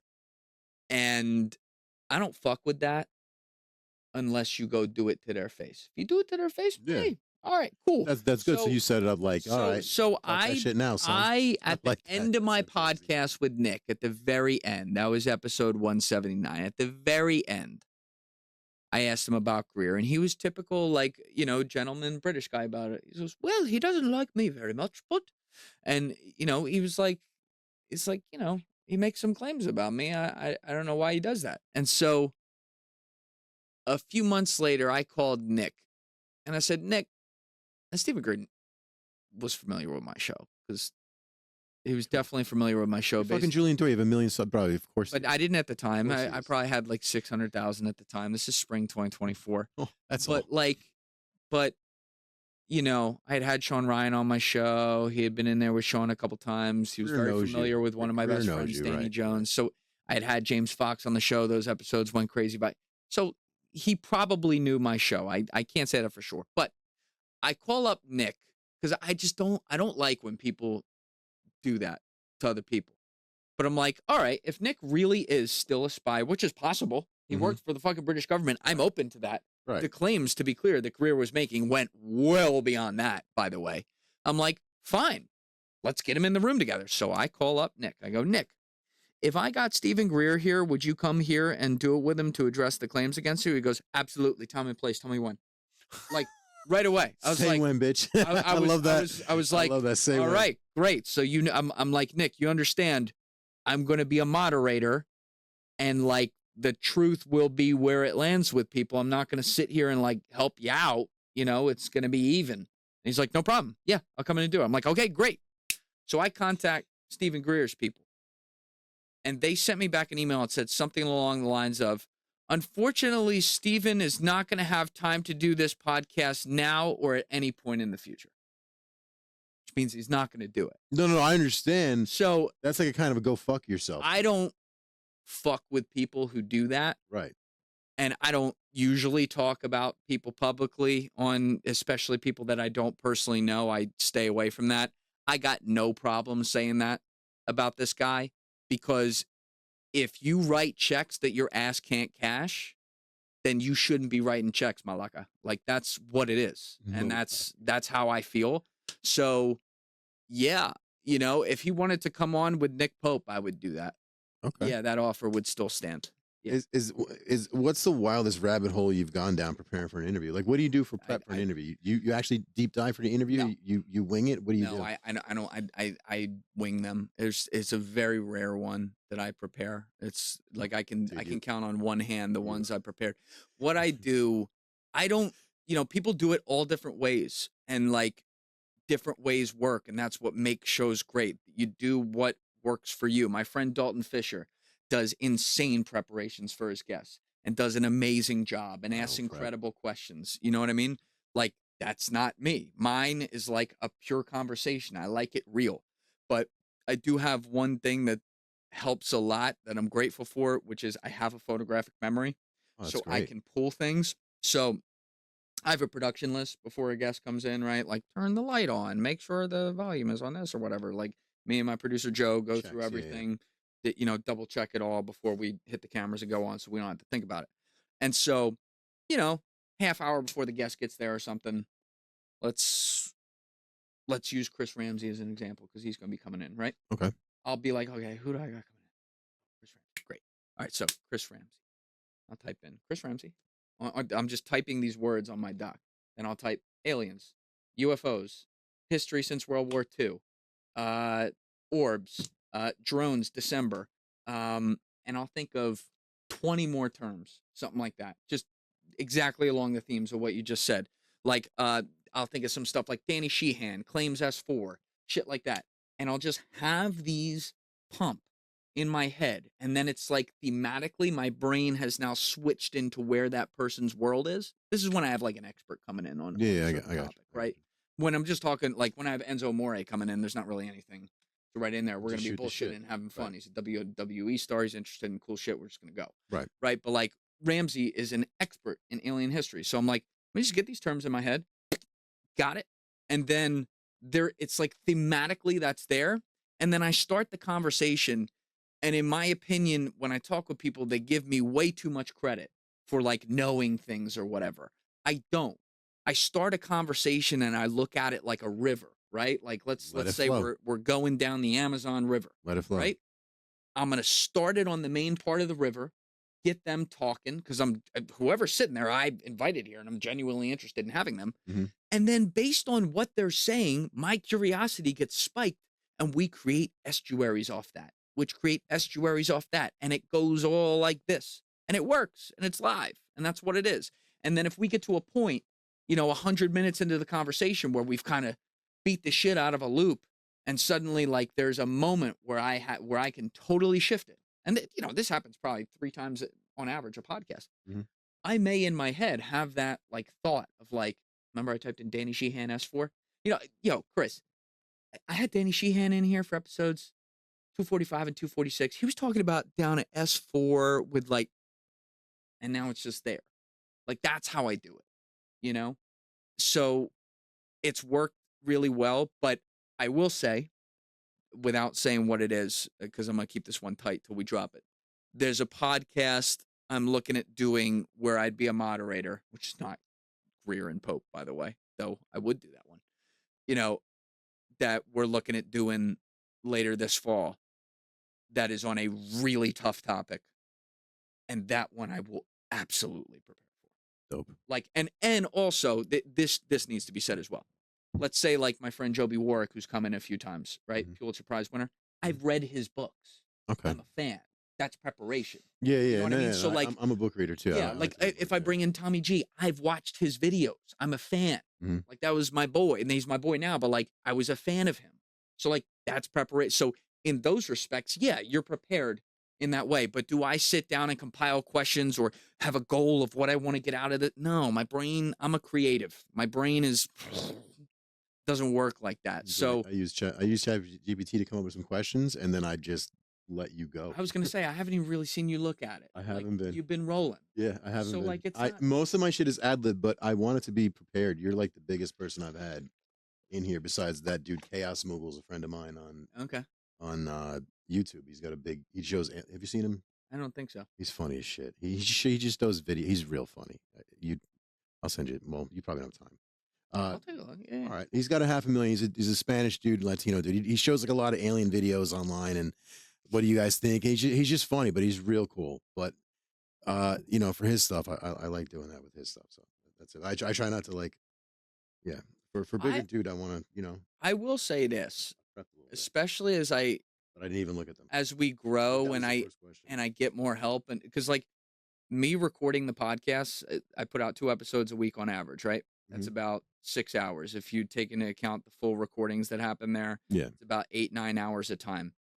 I work, 90 hours a week, 100 hours a week, something like that, because I work every single day. Even when I'm hungover on Sundays, like I work, I'll put in 5 hours on a Sunday. Like, it is such a small percentage of all the other things I do. My goal is to make that the main and eventually only percentage. And when that's the case, producer, yeah. I absolutely would like to prepare for more podcasts because I think it'll take it to even a whole nother level. What I don't want to do is ever over prepare or come up with questions. No, not that. Just like come up with questions. I will never do predetermined questions. I will never do shit like that. What do I want to get out of this?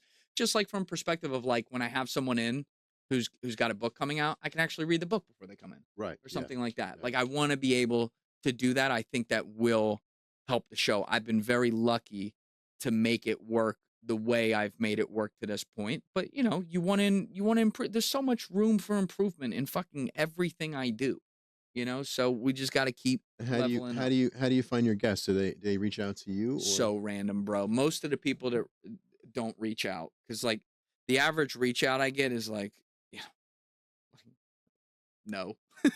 Like it's like, hey man, and just makes up some story about something.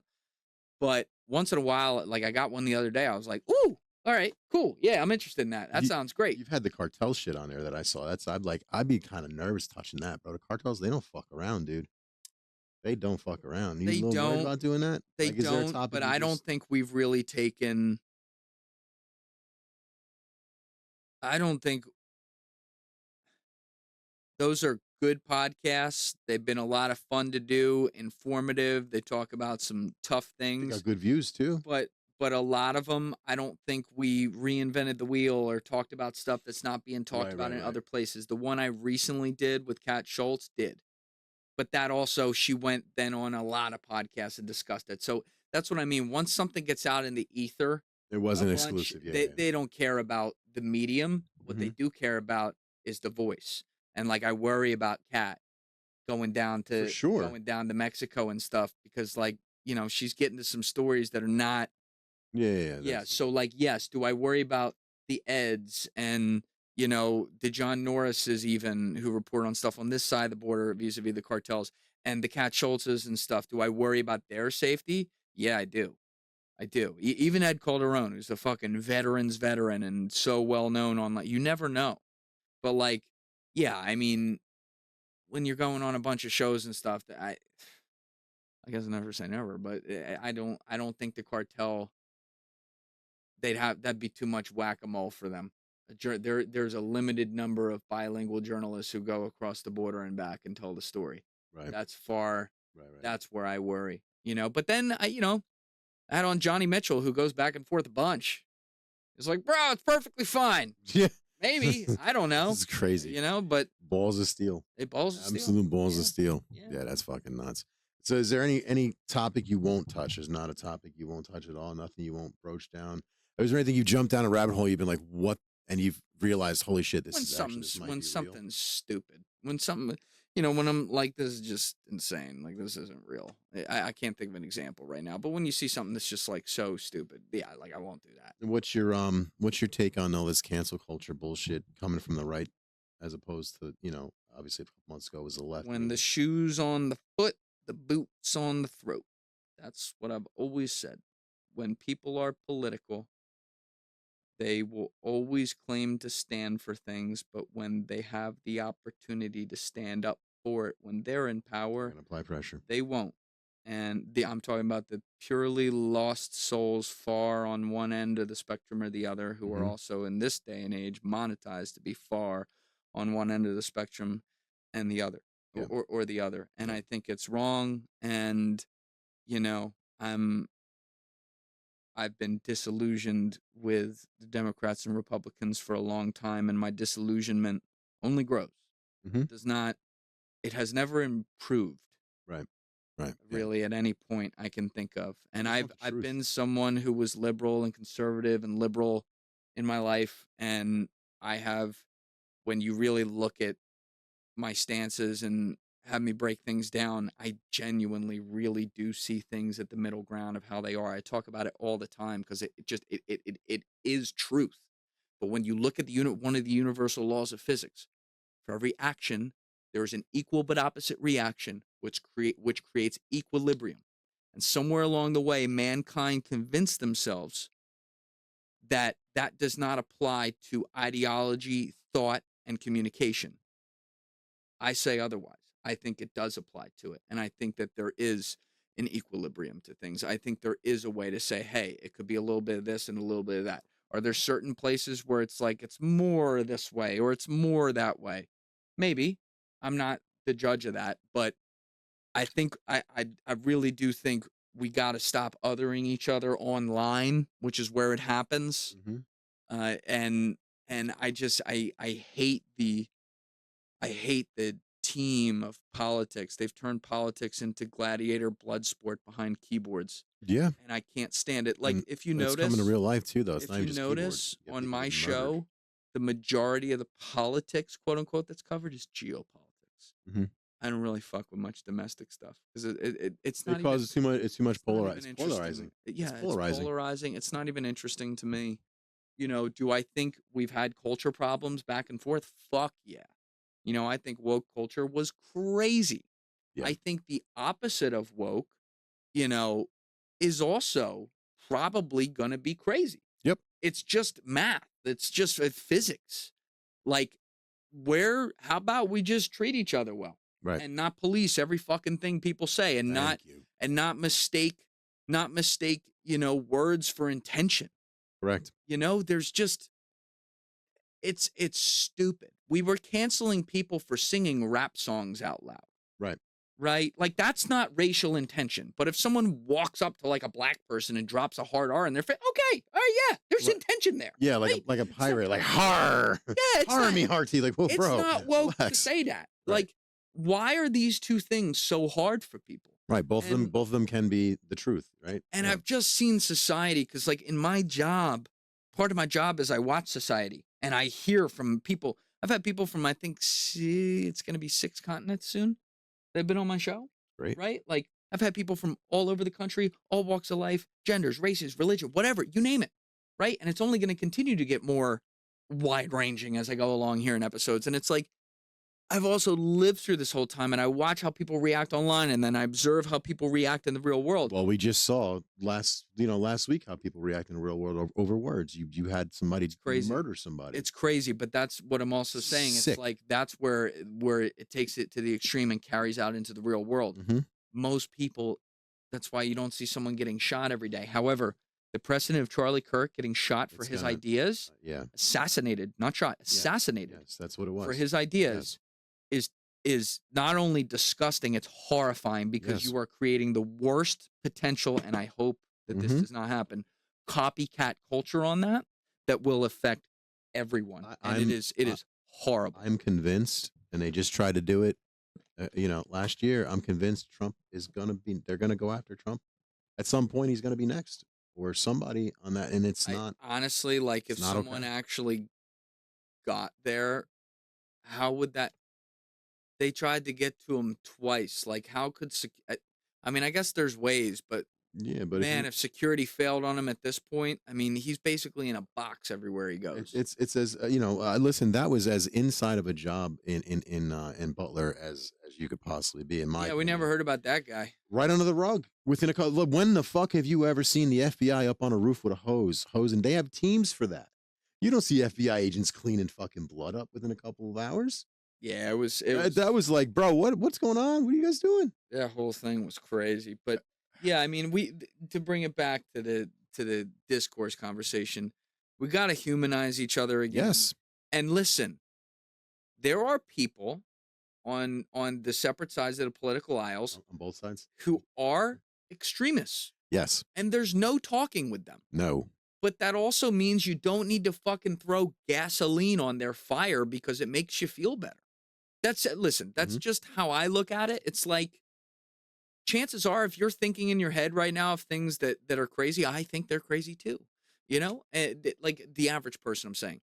It's like we gotta calm it down. We gotta stop rushing to conclusions on stuff either. I'm also not saying you should ever trust the fucking narrative the government's giving you. I mean, at this point, like, yeah, you should assume skepticism on everything you ever hear, but at the same time also let things play out to see where the evidence of your skepticism comes into play. It's just about balance, people. I wish we could do more of that online, and I think a lot more people in the real world who aren't even like checked out and don't care, like even the people that care that just aren't behind the keyboards all the time, I think there's a lot more people who do that than we give credit for. We just see the people who get the most likes and retweets and shit because they're the most incendiary. There needs to be more open dialogue, more open, honest dialogue. And just because someone is saying something that you don't like doesn't give you the right to harm them physically in any way, shape, or form. That's sickening. And like, that's both sides, man. And both like, sides. you look at the thing with Jimmy Kimmel. I didn't agree with him being fired. It's the way, if ABC, a private organization, said this guy we think is no longer funny, his ratings suck, which is what it was. But hold on. Yeah. No, it's not what it was. Because if they had just said that. No, that's what I'm saying. They didn't do that. But that's what the issue was. He sucked. He wasn't funny, and his ratings sucked. And they could have fired him. Right. But when the fucking FCC guy who serves at the pleasure of the president and is appointed by him goes out and puts pressure on them while Disney has a merger they're waiting to get through to fire a guy who said something that I think is objectively wrong. I don't think Tyler Robinson was MAGA, to be clear.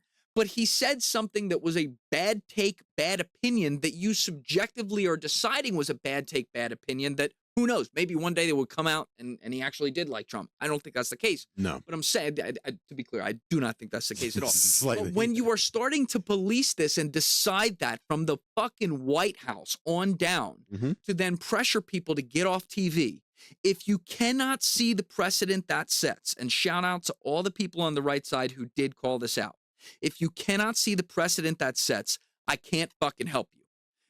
A lot of the same people who were complaining about, you know, being forced to get the vaccine and stuff, righteously so, 4 years ago, are some of the same people I see celebrating this stuff online. Andrew Schultz did an amazing 4.5-minute like stand-up bit on this, explaining, you know, just breaking down this whole moment, and like some of the old videos he used to do. It was like a throwback. It was fucking awesome. And like, I lost a lot of hope when I read the comments below when he tweeted it out from people like, fuck you, you're wrong.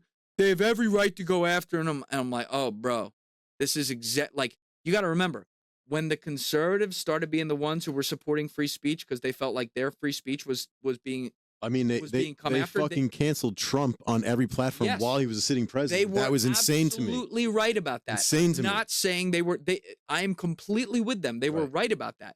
But what I said to them at that time is I said, you do understand, even historically, it's been conservatives who infringe on the free speech of the liberals in the past, which, by the way, it's happened both ways. But I was saying at the time to say, hey, your side has also in the past done that. So just keep that same energy when that opportunity comes, whenever that is. And now here we are fucking 4 years later. It's not that long. And like, there are people who are forgetting that. You have the fucking AG talking about hate speech laws. Hey, out of here. Are you fucking kidding me? Right. Well, that's a slippery slope because who are you, Eric Holder? Who monitors what's hate speech? Here's my theory. Here's my take on it. All speech is free speech, no matter what it is. Hate speech or not, it's still considered free speech.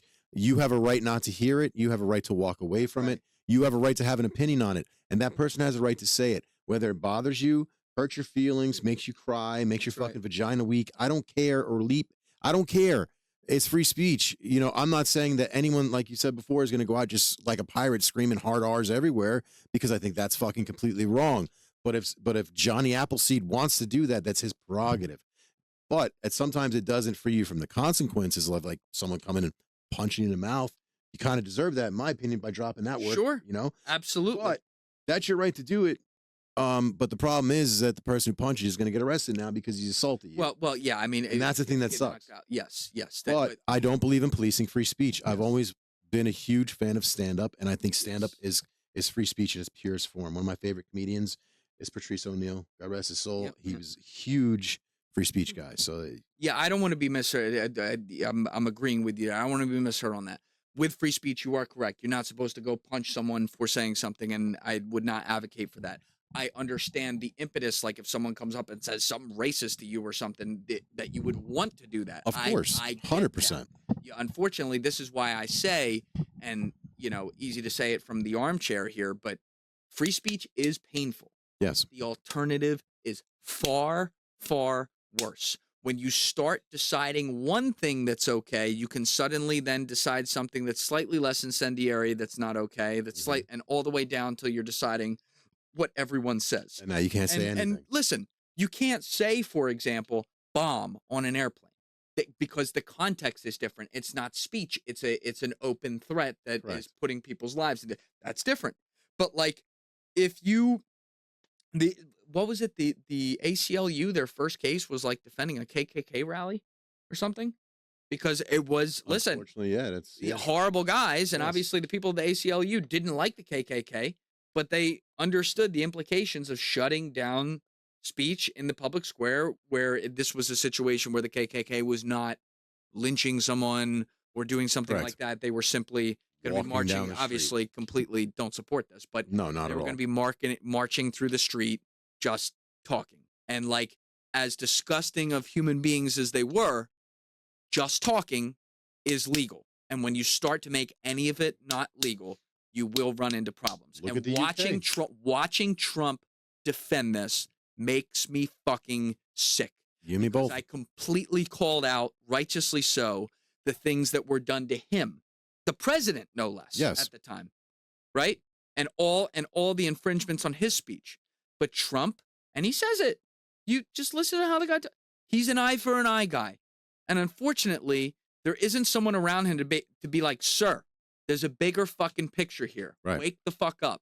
And I wish someone would. Where are you, Stephen Miller? Or Donald Trump? You got a lot of other things to say about other things, and that's fine.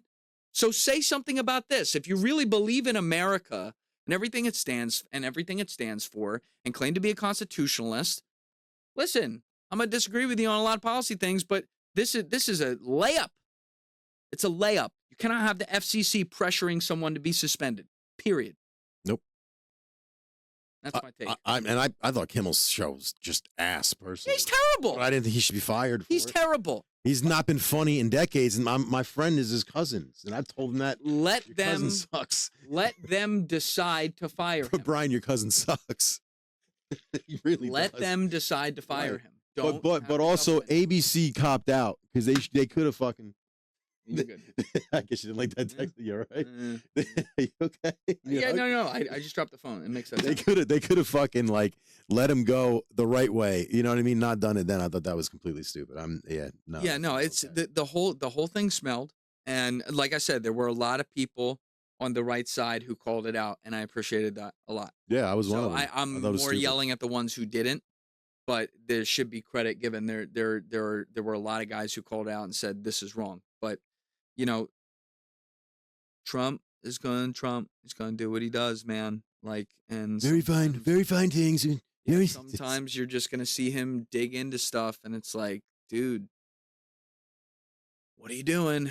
Yeah. Some of the things I can't. But I voted for him. Not gonna lie, it is what it is, and I like a lot of what he's doing, and some of the stuff I'm not a fan of. I'm not a fan of that country that he seems to have in his pocket, or they got him in their pocket. Yeah. I know that's the unbroachable subject, and I don't like touching that one because I don't want to get. I don't think it's unbroachable these days. I think everyone talks about it. I think Israel has overplayed their hand for sure. Yeah. Is it a complicated situation? Of course it is.